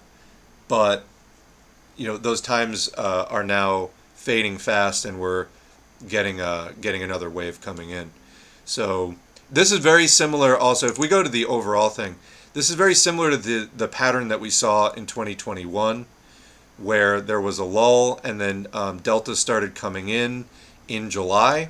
That was when the wave started, and then you had that little peak in fall of 2021. Then it slightly receded. Then we got a huge spike of Omicron. And so far it's a similar pattern where for most of the year, we had kind of a peak in January, then it receded, and then through the late winter and spring and early summer, there was a lull. And then a wave started in late July. That's what we're getting this year. Where it will go from here, nobody knows, but that's what we've got so far. All right, so that said, now let's do the AGI thing.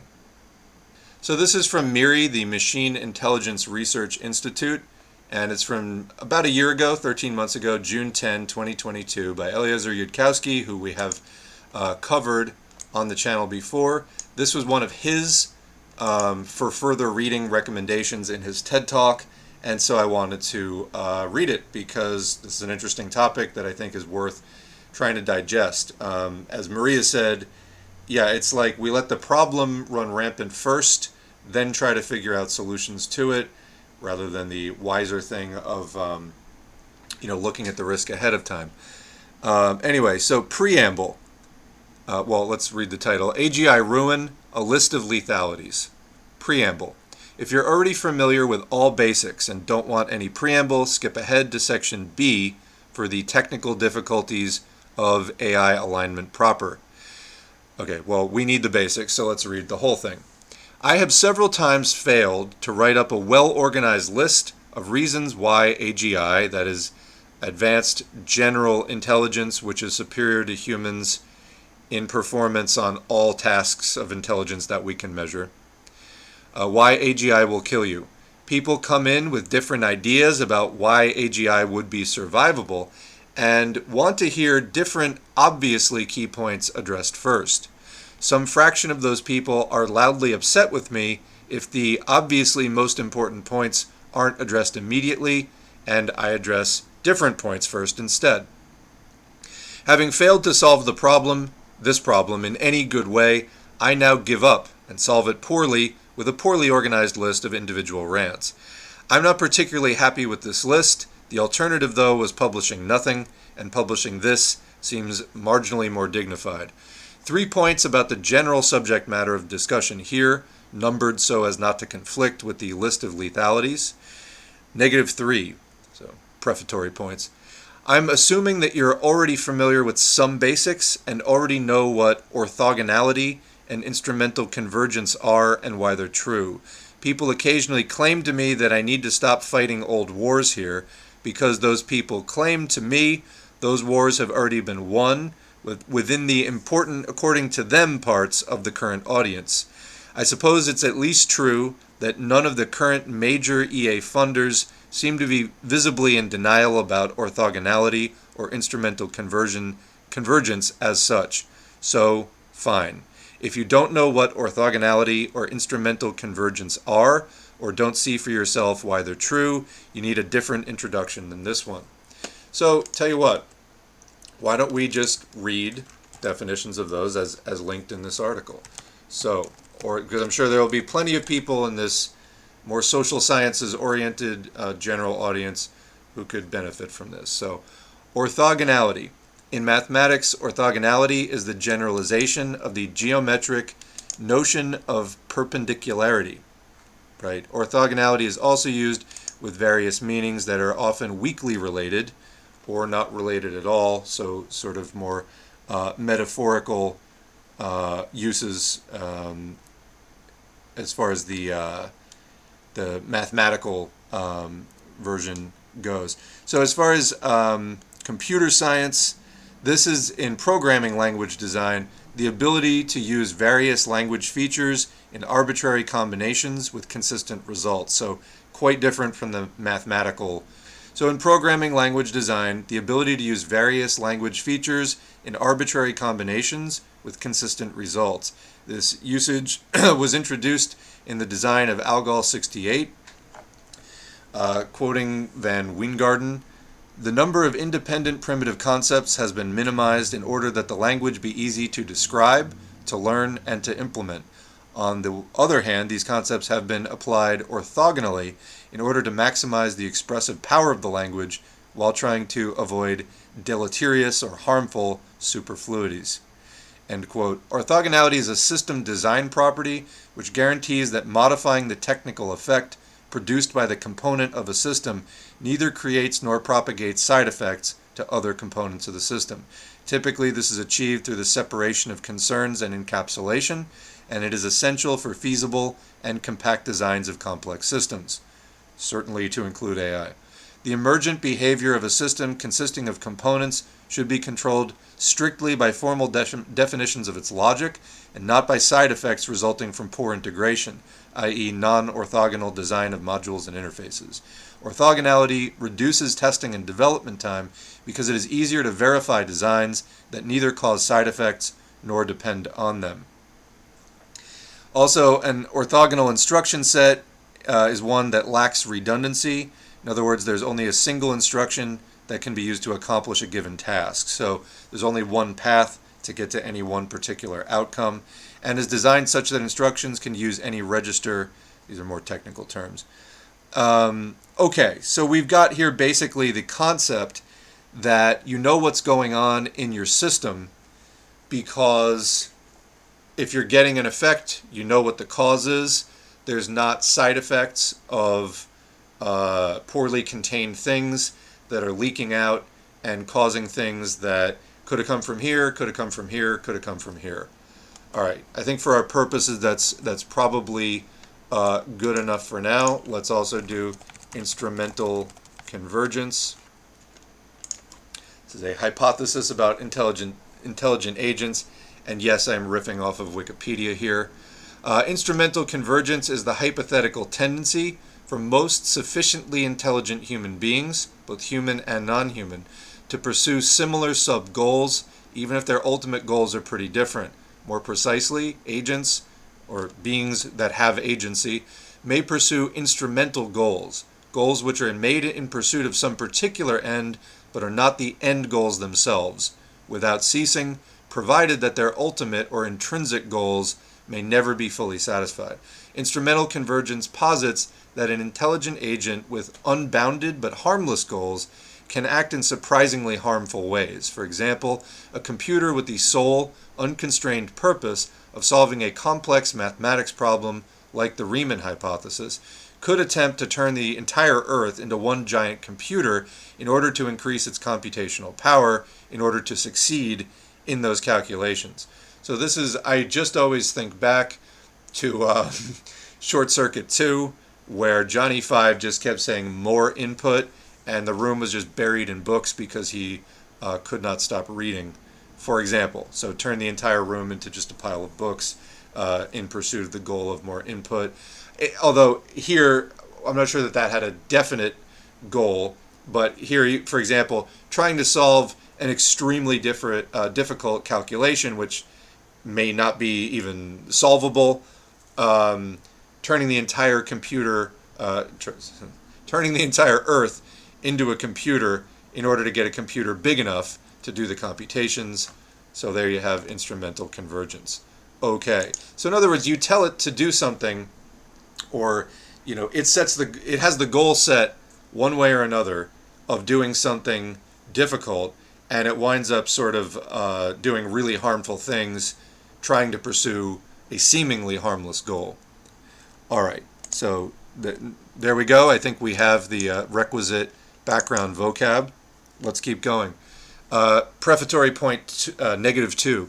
When I say that alignment, getting AI to do what you want, is lethally difficult, and not just what you want, but to act generally, if it is autonomous, to act in ways that are aligned with human interest, which it's very much not human, so it could be very difficult. In fact, Yudkowsky says it is lethally difficult. And when he says this, he's not talking about ideal or perfect goals of, quote, provable alignment, nor a total alignment of superintelligences on exact human values, nor getting AIs to produce satisfactory arguments about moral dilemmas which sort of reasonable humans disagree about, nor attaining an absolute certainty of an AI not killing everyone. When I say that alignment is difficult, I mean that in practice, using the techniques we actually have, please don't disassemble literally everyone with probability roughly 1, is an overly large ask that we are not on course to get. So far as I'm concerned, if you can get a powerful AGI that carries out some pivotal superhuman engineering task with a less than 50% chance of killing more than 1 billion people, I'll take it. That is how out of reach this seems. Even smaller chances of killing even fewer people would be a nice luxury, but if you can get as incredibly far as, quote, less than roughly certain to kill everybody, then you can probably get down to under a 5% chance with only slightly more effort.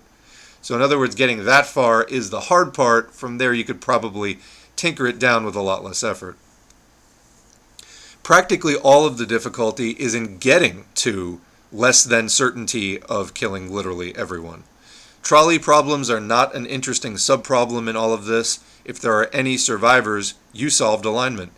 At this point, I no longer care how it works. I don't care how you got there. I am cause agnostic about whatever methodology you used. All I am looking at is prospective results. All I want is that we have justifiable cause to believe in a pivotally useful AGI. Believe of a pivotally useful AGI. This will not kill literally everyone. So that's what he's trying to believe after working on this and really struggling. Anybody telling you that I'm asking for stricter alignment than this has failed at reading comprehension. Okay, so let's take it seriously. What he is saying is if you can build an AGI and have literally any survivors, that's what he considers solving alignment. He's not looking for anything stricter than that. That's what he's saying.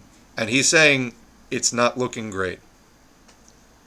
The big ask from AGI alignment, the basic challenge that I am saying is too difficult, is to obtain by any strategy whatsoever a significant chance of there being any survivors. -1. None of this is about anything being impossible in principle. The metaphor I usually use is that if a textbook from 100 years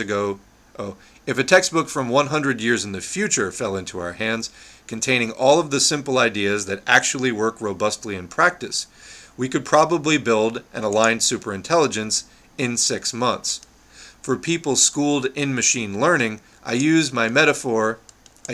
my metaphor the difference between ReLU activations and sigmoid activations. Sigmoid activations are complicated and fragile and do a terrible job of transmitting gradients through many layers. ReLUs are incredibly simple. For the unfamiliar, the activation function is literally max x, 0 in parentheses and works much better. Most neural networks for the first decades of the field used sigmoids. The idea of ReLUs wasn't discovered, validated, and popularized until decades later. What's lethal is that we do not have the textbook from the future telling us all the simple solutions that actually in real life just work and are robust. We're going to be doing everything with metaphorical sigmoids on the first critical try. No difficulty discussed here about AGI alignment is claimed by me to be impossible to merely human science and engineering, let alone in principle, if we had 100 years to solve it using unlimited retries, the way that science usually has an unbounded time budget and unlimited retries. This list of lethalities is about things we are not on course to solve in practice, in time, on the first critical try. None of it is meant to make a much stronger claim about things that are impossible in principle. So this is important to understand, and a point that he makes in all of his interviews, which is that if you build a thing which is smarter than us and there is a problem, you don't get a second chance. So he's saying normally the development process is you build something, it fails. You analyze the failure, you try again, you build something slightly different, it fails in a different way, and then you keep building it until it just works. The problem here is that you only get one try. So that's a major point that he makes. That said, from my perspective, here from my perspective are some different true things that could be said to contradict various false things that various different people seem to believe about why AGI would be survivable on anything remotely resembling the current pathway or any other pathway we can easily jump to. Okay, so he's going to address a lot of the things people bring up. Section A. This is a very lethal problem. It has to be solved one way or another. It has to be solved at a minimum of strength and difficulty level instead of various easier modes that some dream about.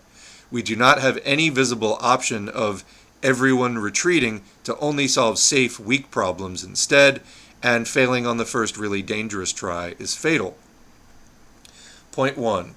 AlphaZero blew past all accumulated human knowledge about the game Go after a day or so of self-play, with no reliance on human playbooks or sample games. Anyone relying on, well, it'll get up to human capability at Go, but then it'll have a hard time getting past that because it won't be able to learn from humans anymore, would have relied on vacuum. AGI will not be upper bounded by human ability or human learning speed. Things much smarter than humans would be able to learn from less evidence than humans require in order to have ideas driven into their brains. There are theoretical upper bounds here, but those upper bounds seem very high. For example, each bit of information that couldn't already be fully predicted can eliminate at most half the probability mass of all hypotheses under consideration. It is not naturally, by default, barring intervention, the case that everything takes place on a timescale that makes it easy for us to react. Okay. So this point is essentially some of the AIs that we have done have exceeded human ability in a day at certain tasks. So even if it took a week for more complex tasks, that's a very short period of time in order for us to come up with a reaction to it. All right. 2. A cognitive system with sufficiently high cognitive powers, given any medium bandwidth channel of causal influence, will not find it difficult to bootstrap to overpowering capabilities independent of human infrastructure. So this is what I was saying before, essentially encapsulating in it will hack itself. Okay? It will not find it difficult to bootstrap to overpowering capabilities independent of our inputs. It will just figure out how it works. So sort of in the same way that humans have some insight into our own biology, psychology, sociology. We have some insight into how we work.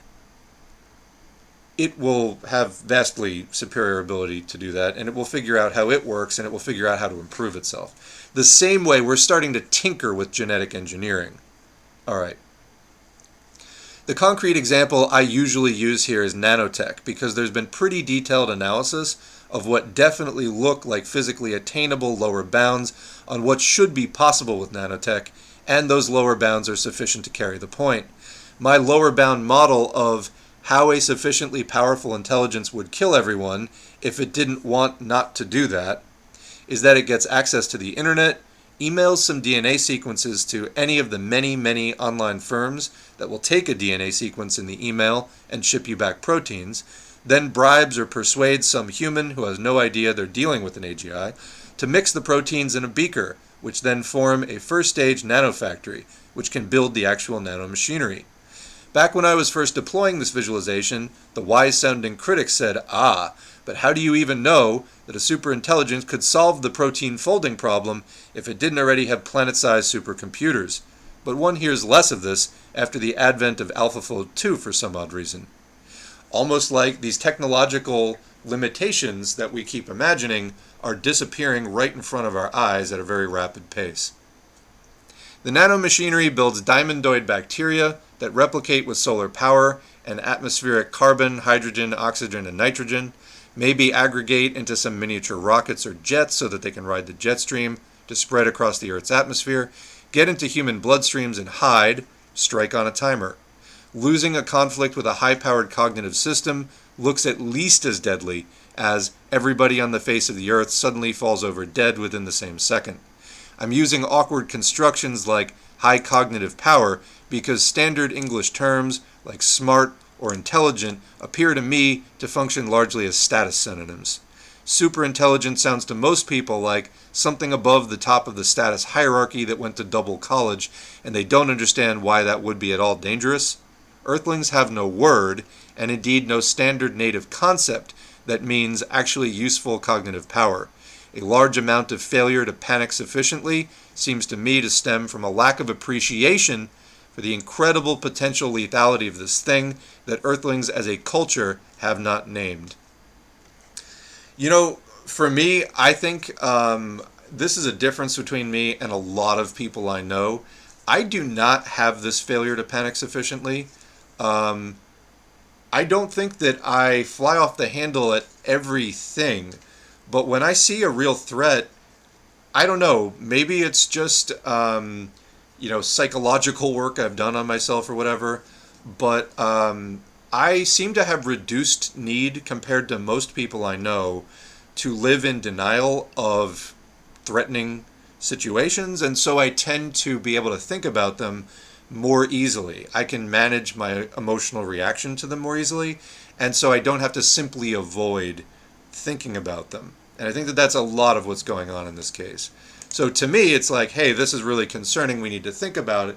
A lot of people just literally cannot bring themselves to do so because they would just fall to pieces. So, 3. By the way, that's, not some huge statement on my superiority. It's a skill. It's something I practiced at. It's something people can do. You can learn to go to difficult places without completely falling apart, but you do need to practice some kind of self-mastery, breath control.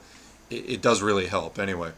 3, we need to get alignment right on the first critical try at operating a dangerous level of intelligence, where unaligned operation at a dangerous level of intelligence kills everybody on Earth, and then we don't get to try again. This includes, for example, A, something smart enough to build a nanosystem, which has been explicitly authorized to build a nanosystem, or B, something smart enough to build a nanosystem and also smart enough to gain unauthorized access to the internet and pay a human to put together the ingredients for a nanosystem. Or C, something smart enough to get unauthorized access to the internet and build something smarter than itself on the number of machines it can hack. Or D, something smart enough to treat humans as manipulable machinery and which has any authorized or unauthorized two-way causal channel with humans. Or E, something smart enough to improve itself enough to do B or D, etc. We can gather all sorts of information beforehand from less powerful systems that will not kill us if we screw up operating them. But once we're running more powerful systems, we can no longer update on sufficiently catastrophic errors. This is where practically all of the real lethality comes from, that we have to get things right on the first sufficiently critical try. If we had unlimited retries, If every time an AGI destroyed all the galaxies, we got to go back in time 4 years and try again, we would, in 100 years, figure out which bright ideas actually worked. Human beings can figure out pretty difficult things over time when they get a lot of tries. When a failed guess kills literally everyone, that is harder. That we have to get a bunch of key stuff right on the first try is where most of the lethality really and ultimately comes from.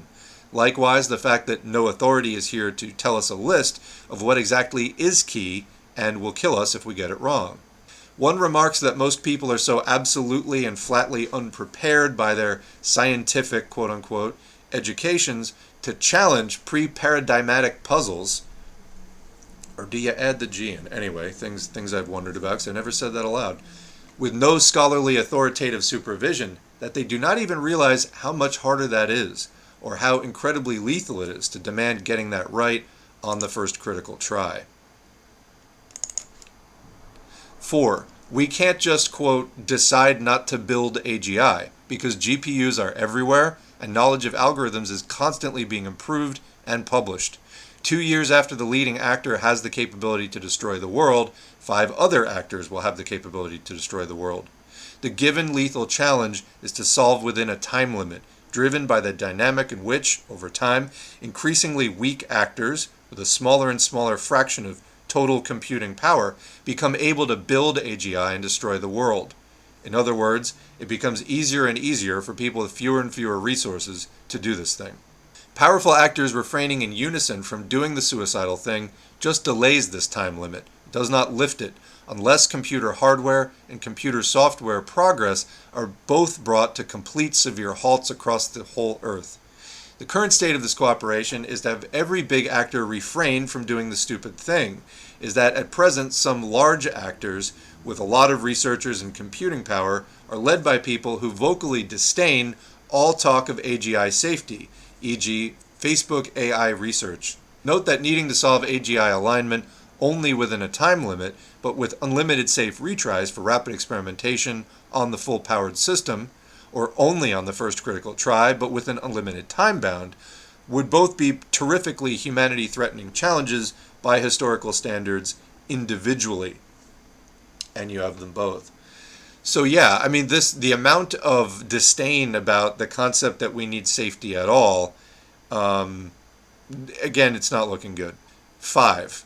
We can't just build a very weak system, which is less dangerous because it is so weak, and then declare victory. Because later, there will be more actors that have the capability to build a stronger system, and one of them will do so. I've also in the past called this the safe but useless trade-off, or safe versus useful. People keep on going, why don't we only use AIs to do X? That seems safe. And the answer is almost always either doing X in fact takes very powerful cognition that is not passively safe, or, even more commonly, because restricting yourself to doing X will not prevent Facebook AI research from destroying the world 6 months later. If all you need is an object that doesn't do dangerous things, you could try a sponge. A sponge is very passively safe. Building a sponge, however, does not prevent Facebook AI research from destroying the world 6 months later when they catch up to the leading actor. 6. We need to align the performance of some large task, a pivotal act that prevents other people from building an unaligned AGI that destroys the world. While the number of actors with AGI is few or one, they must execute some pivotal act, strong enough to flip the game board, using an AGI powerful enough to do that. It's not enough to be able to align a weak system. We need to align a system that can do some single very large thing. The example I usually give is burn all GPUs. This is not what I think you'd actually want to do with a powerful AGI. The nanomachines would need to operate in an incredibly complicated open environment to hunt down all the GPUs, and that would be needlessly difficult to align. However, all known pivotal acts are currently outside the Overton window, and I expect them to stay there. So I picked an example where if anybody says, how dare you propose burning all GPUs, I can say, oh, well, I don't actually advocate doing that. It's just a mild overestimate for the rough power level of what you'd have to do and the rough level of machine cognition required to do that in order to prevent somebody else from destroying the world in 6 months or 3 years. If it wasn't a mild overestimate, then burn all GPUs would actually be the minimal pivotal task and hence correct answer, and I wouldn't be able to give that denial. Many clever-sounding proposals for alignment fall apart as soon as you ask, how could you use this to align a system that you could use to shut down all the GPUs in the world? Because then it's clear that the system can't do something that powerful, or if it can do that, the system wouldn't be easy to align. A GPU burner is also a system powerful enough to, and purportedly authorized to, build nanotechnology, so it requires operating in a dangerous domain at a dangerous level of intelligence and capability.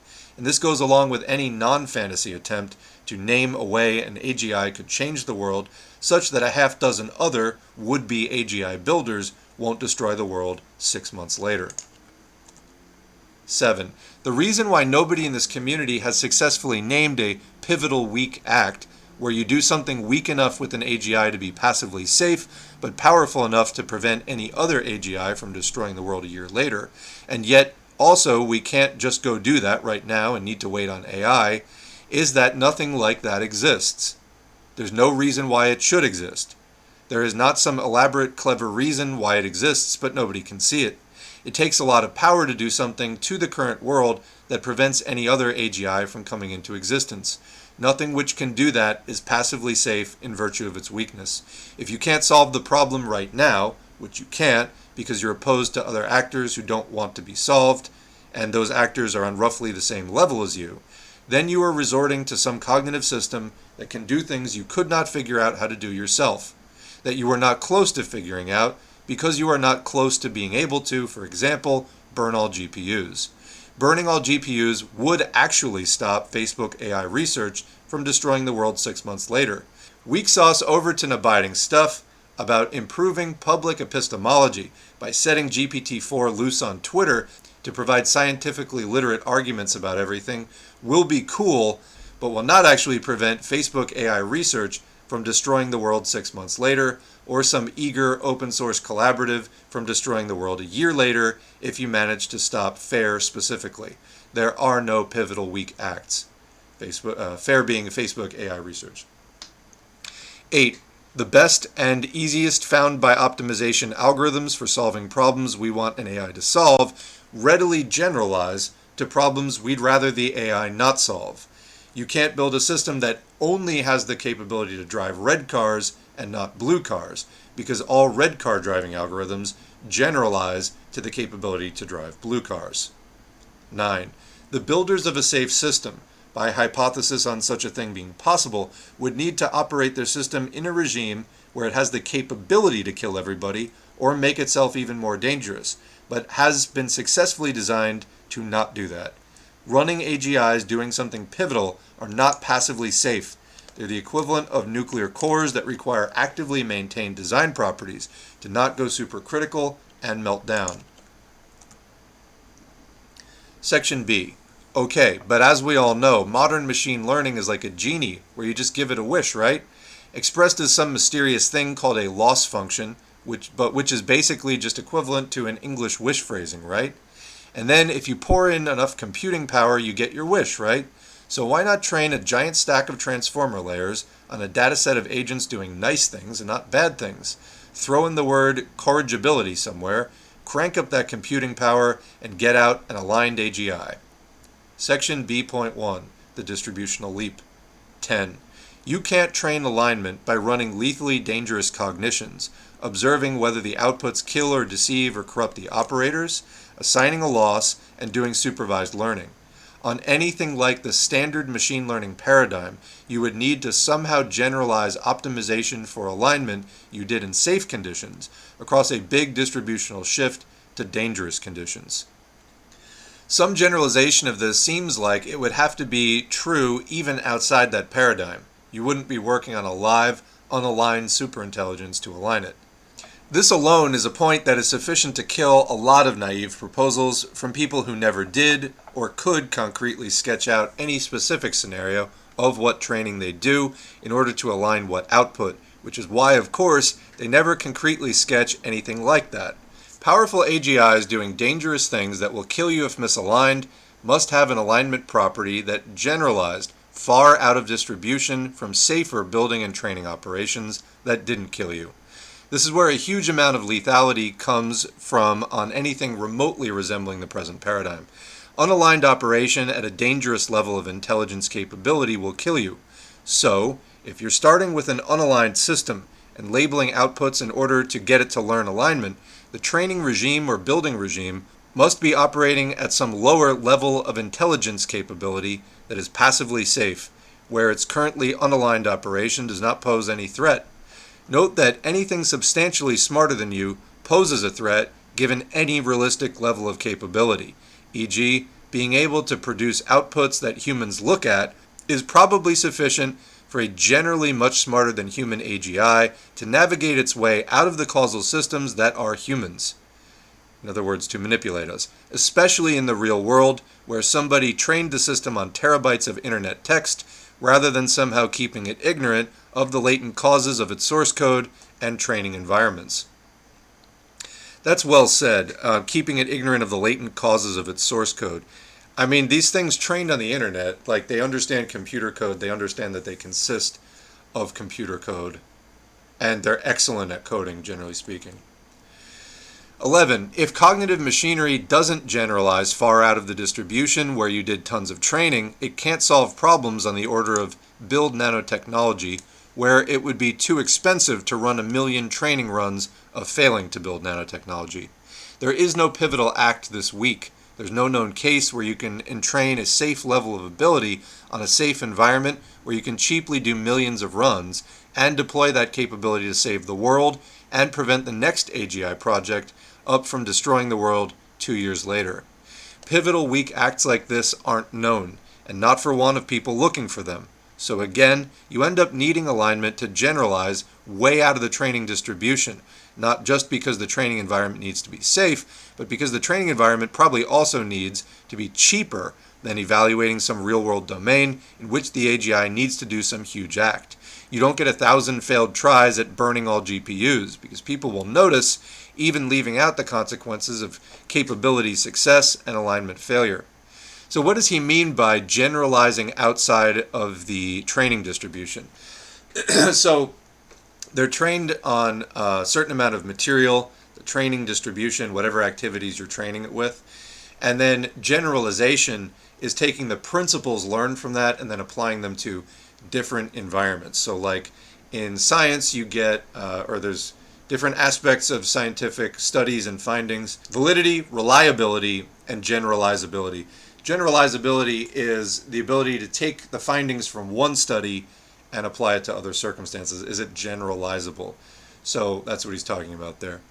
12. Operating at a highly intelligent level is a drastic shift in distribution from operating at a less intelligent level, opening up new external options, and probably opening up even more new internal choices and modes. Problems that materialize at high intelligence and danger levels may fail to show up at safe lower levels of intelligence, or may recur after being suppressed by a first patch. So basically this is the point that if you have a safer, less intelligent AI, what you learn about that, again using generalizability again, may not translate and be generalizable to a more intelligent system, which may be dangerous in ways, not just higher amounts of ways that the lower intelligence is dangerous. It may be dangerous in ways that the less intelligent system simply is not dangerous because it just doesn't have some capability. 13. Many alignment problems of superintelligence will not naturally appear at pre-dangerous, passively safe levels of capability. Consider the internal behavior, change your outer behavior to deliberately look more aligned and deceive the programmers, operators, and possibly any loss functions optimizing over you. The problem is one that will appear at the superintelligent level if, being otherwise ignorant, we guess that it is among the median such problems in terms of how early it naturally appears in earlier systems. Then around half of the alignment problems of superintelligence will first naturally materialize after that first one starts to appear. Given correct foresight of which problems will naturally materialize later, one could try to deliberately materialize such problems earlier and get in some observations of them. This helps to the extent that A, we correctly actually forecast all of the problems that will appear later, or some superset of those. B, we succeed in preemptively materializing a superset of problems that will appear later. And C, we can actually solve in the earlier laboratory that is out of distribution for us relative to the real problems, those alignment problems that would be lethal if we mishandle them when they materialize later. Anticipating all of the really dangerous ones and then successfully materializing them in the correct form for early solutions to generalize over to later solutions sounds possibly kind of hard. 14. Some problems, like the AGI has an option that looks to it like it could successfully kill and replace the programmers to fully optimize over its environment, seems like their natural order of appearance could be that they first appear only in fully dangerous domains. Really actually having a clear option to brain level persuade the operators or escape onto the internet, build nanotech, and destroy all of humanity, in a way where you're fully clear that you know the relevant facts and estimate a not worth it low probability of learning something which changes your preferred strategy if you bide your time another month while further growing in capability, is an option that first gets evaluated for real at the point where an AGI fully expects that it can defeat its creators. We can try to manifest an echo of that apparent scenario in earlier toy domains. Trying to train by gradient descent against that behavior in that toy domain is something I'd expect to produce not particularly coherent local patches to thought processes, which would break with near certainty inside a superintelligence generalizing far outside the training distribution and thinking very different thoughts. Also, programmers and operators themselves, who are used to operating in not fully dangerous domains, are operating out of distribution when they enter into dangerous ones. Our methodologies may at that time break. So I think that that's pretty clear, but yeah, what works in the safe environment may not constrain the thing in the dangerous environment, and so your methodologies may break, and so on. 15. Fast capability gains seem likely, and they may break lots of previous alignment required invariants simultaneously. Given otherwise insufficient foresight by the operators, I'd expect a lot of those problems to appear approximately simultaneously after a sharp capability gain. Now remember, he was writing this last year prior to GPT-4, and it was precisely the sharp capability gains in GPT-4 that is his stated reason for speaking out, is because if you get the same level of gains between 4 and 5, we may already be in serious danger. See, again, the case of human intelligence. We didn't break alignment with the inclusive reproductive fitness outer loss function immediately after the introduction of farming, something like 40,000 years into a 50,000-year Cro-Magnon takeoff, as was itself running very quickly relative to the outer optimization loop of natural selection. Instead, we got a lot of technology more advanced than was in the ancestral environment, including contraception, in one very fast burst relative to the speed of the outer optimization loop, late in the general intelligence game. This is what I was talking about before. We now have the capability to change our environment and move within our environment at rapidly new paces compared to all previous eras of human existence and evolution. We started reflecting on ourselves a lot more, started being programmed a lot more by cultural evolution, and lots of assumptions underlying our alignment in the ancestral training environment broke simultaneously. In other words, we broke free of lots of traditional natural evolution. I mean, not evolution itself, we're still based on genes, etc., but our behavior, our way of life, everything, like a lot changed pretty much all at once. So yeah. People will perhaps rationalize reasons why this abstract description doesn't carry over to gradient descent, e.g. gradient descent has less of an information bottleneck. My model of this variety of reader has an inside view, which they will label an outside view, that assigns great relevance to some other data points that are not observed cases of an outer optimization loop producing an inner general intelligence, and assigns little importance to our one data point actually featuring the phenomenon in question. when an outer optimization loop actually produced general intelligence, it broke alignment after it turned general, and did so relatively late in the game of that general intelligence accumulating capability and knowledge, almost immediately before it turned lethally dangerous relative to the outer optimization loop of natural selection. Consider skepticism if someone is ignoring this one warning, especially if they are not presenting equally lethal and dangerous things that they say will go wrong instead. There's actually a lot in common here with Marxist understandings of the emergence of class society and things like that. If you're familiar with that, you'll probably be familiar with some of these general topics at least. But yeah, I mean, the human intelligence becoming sufficient to invent a lot of the technologies that we did, it meant wild breaks in our behavior from previous behavior and relationships with the environment. And we acquired that intelligence sometime earlier. In other words, we're walking around with the same brains. But the capability and knowledge emerged only after we had that for a while, and then it kind of happened very quickly. So I do need to leave this, that's perfect. I'll leave it right there. And we're going to pick this up in the next stream with section B2 because it continues on. But before we head out today, first of all, I want to thank the patrons whose names are on the screen. We're going to chat. So if you're in the chat and you have something to say, stick around. We will do that for, 20, 30 minutes. And I'm sure people have been talking for a while about this, so we will go there. But patreon.com/socialism for all. We don't run ads or sponsorships on this channel, so if you'd like to make a contribution, it allows me to spend a lot more time on the channel than I'd be able to do without those contributions. It's encouraging, it's helpful, it's needed. Thank you to the patrons if you like this channel.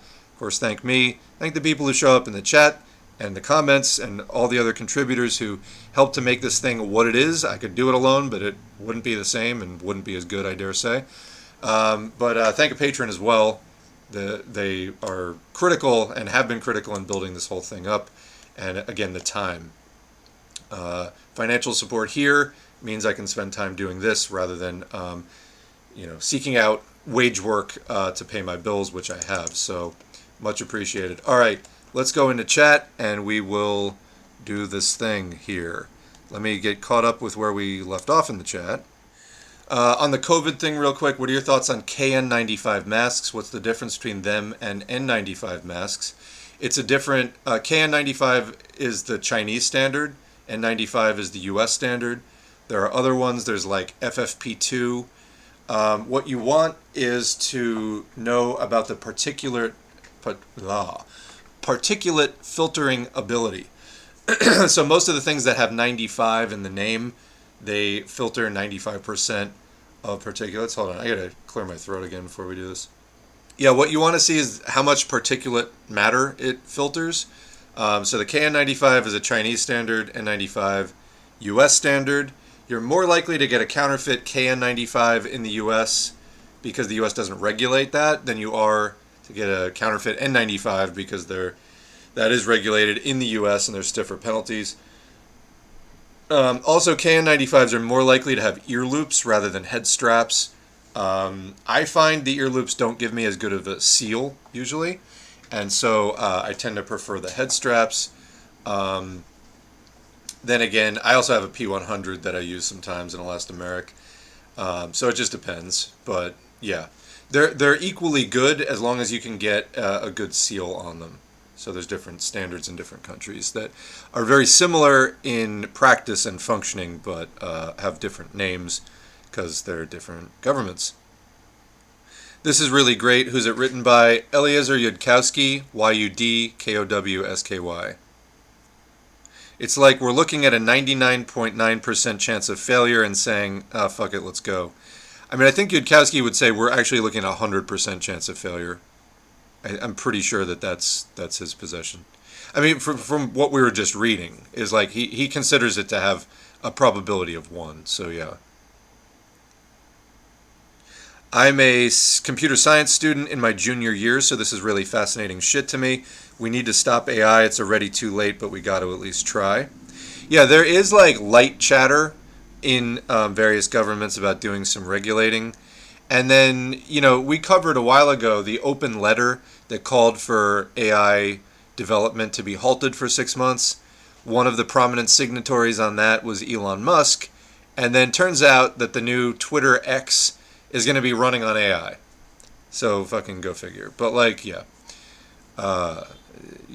Clown world. Clown world. In other words, capitalism doesn't allow for us to slow down and say, let's only build a weaker system, or let's only use it for X, because other actors in the market will always seek to one-up its competition.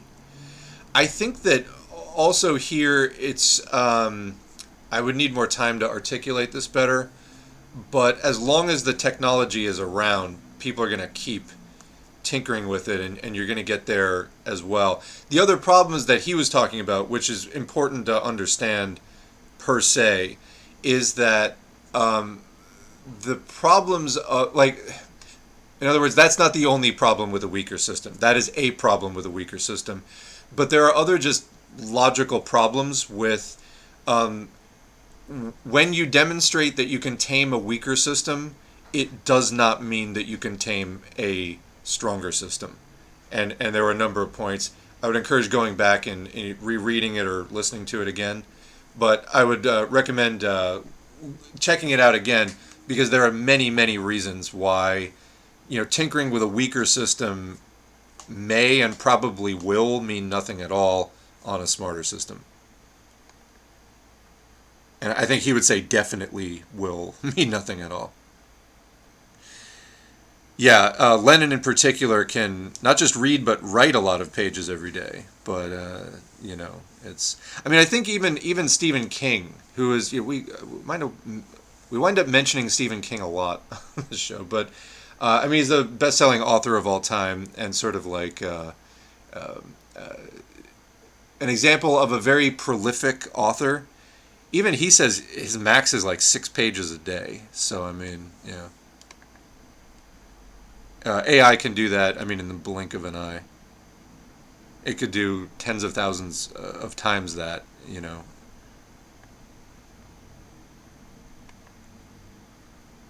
I guess my comments are a bit unrelated, but it has to be noted. This is the person that said that they work in AI earlier. It has to be noted that we don't know if it's even possible to create AGI. Now I think you're grasping at straws. To be quite honest with you, I think you're grasping at straws. We don't know if it's even possible to create AGI. Look at the advanced... I mean, what do you do exactly in AI? I have to wonder here. Like, computing power... Listen to Stephen Hawking's comments on this. Computing power has been advancing at a steady pace over the last century.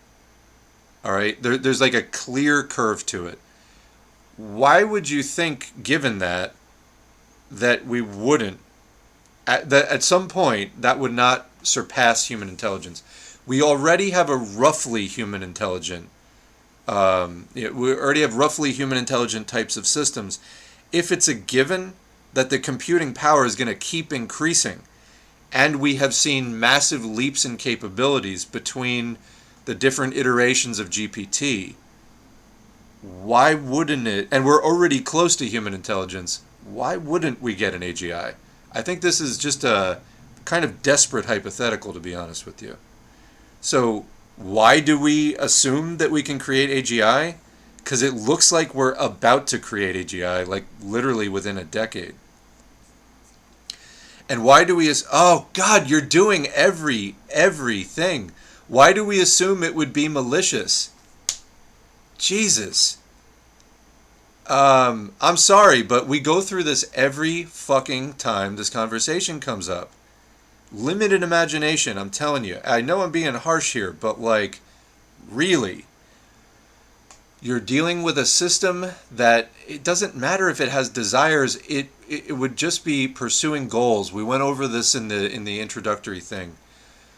In pursuit of a seemingly harmless goal where there's no malice, if it just happened to value solving the goal over preserving human life, for example, it could, turn all human beings into like technological compost and make us into computers just so it could solve the thing. So you don't have to attribute, this is like an error I see every single time this comes up, And it just falls apart with a very, very simple amount of thinking.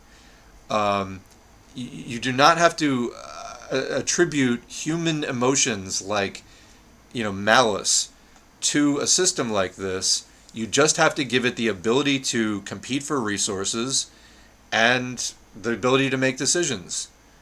And then it might make decisions which take our resources in lethal ways. Or it might decide that humans are in the way of some particular goal. I don't know why people get stuck on this. What do you do in AI? I really have to ask. Why it would have a desire? It doesn't. No one is saying that. No one is saying that. I think it's a big assumption that we don't know about. You're just completely barking up the wrong tree. You're completely barking up the wrong tree with that. No one is saying that. I'm not saying that. Yudkowsky is not saying that. It's part of the inherent logic of building a dangerous system like this that can make decisions and gain access to resources. That's it. If it has the ability to interface with humans and persuade humans to do things, it can do all kinds of things. We went through this last time. Where it's like, no, it could never launch a nuclear bomb because there's two keys that have to be turned. Okay, well, if it could persuade one person to turn the key, how much extra effort would it take to persuade two humans to turn the key? Yet people are thinking these things and typing them out and not stopping themselves. I don't understand it. All right, and again, I know I'm being harsh here, but we've gone over this so many times in these previous discussions, and I don't get how you're working in AI and these things haven't occurred to you before, honestly. And some of the most dangerous humans are people that don't necessarily have malice, but just have no regard for other humans. Humans are fragile, and we require an enormous amount of care not to be hurt. Acting even with indifference, not necessarily malice to humans, can be enormously destructive.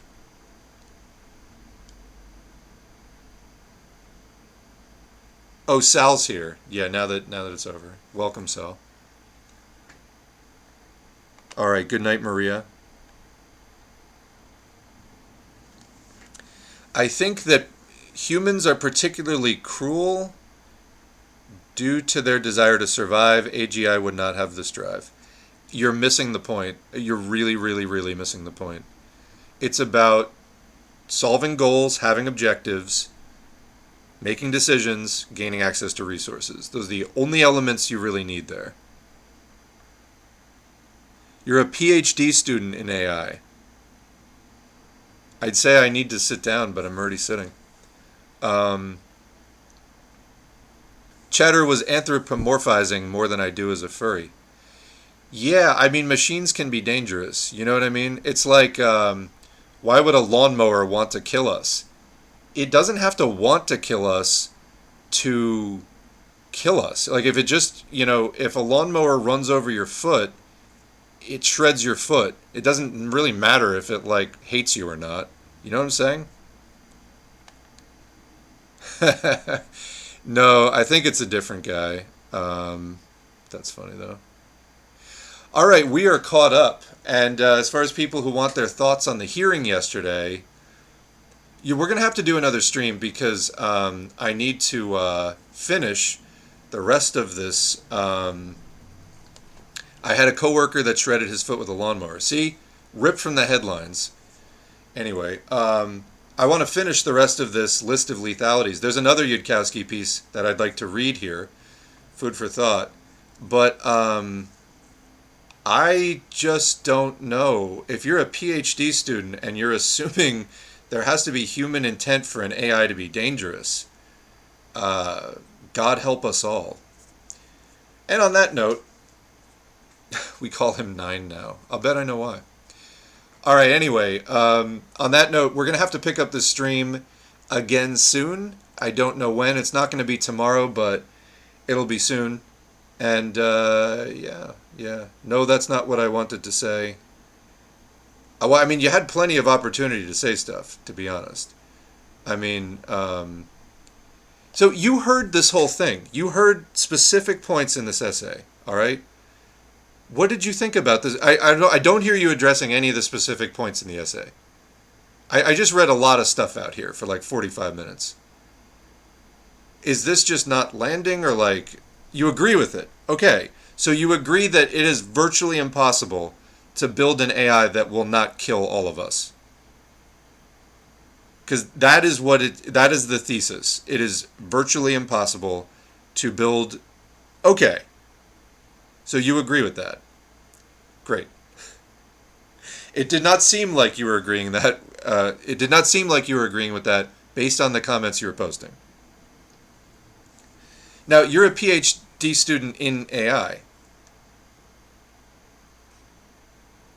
Why are you a PhD student in AI if you agree that AI cannot be built without killing everyone? Like, what are you working in AI safety and research, or what are you doing? All right, you disagree with some assumptions and the way it presented. I would honestly, I mean, you're clearly operating a high level of education. I would be interested in hearing your specific responses to that, sincerely. I know you're a patron too, so like, we're in touch. But if you have informed, intelligent responses to that, I would really like to hear them. All right, so you're in the program because you didn't know that AI was this dangerous when you started. Do you plan to continue on in it, or is this? I imagine that's causing kind of a crisis for you. Then, is that correct? What are your current thoughts about your educational trajectory, and what year are you in of your PhD now? You do want to switch? Yeah. Okay. But yeah, how far along? You're in your third year out of four. Okay. That's terrible. I mean, I sympathize with you there. There's nothing worse than getting into, an advanced education program and just realizing it is like not what you wanted. So I greatly sympathize with you there. As somebody who is familiar with this, you probably have some interesting contributions to make. I would be here. Let me give you the links, and I would really like to hear some of your thoughts about it. I mean, you were mentioning, you disagreed with some of its assumptions. That's fair. I mean, if there are ways in which this can be improved, I think Yudkowsky would be into that as well. Anyone, Yudkowsky, I assume, is seriously interested in presenting this as well as possible. I know I'm coming off as kind of a Yudkowsky fanboy. He's just one of the only people that I hear consistently presenting on the subject with with really any concern, but specific focused, sustained concern about it. But yeah, I mean, so he's kind of one guy, but if other people who are also concerned can make contributions to it, I'm sure that would be welcomed by all. For sure. What did we talk about last stream? You will see in a day or two, because it's going to be on the channel. Nothing in particular. I didn't clip articles. It was just office hours. All right, I think we're going to leave it there. This was live stream number 101 to be appearing on the channel shortly. I want to thank everybody for showing up, contributing to the chat. Had a good time, and it was good to get back into the numbered full S4A live stream format with articles.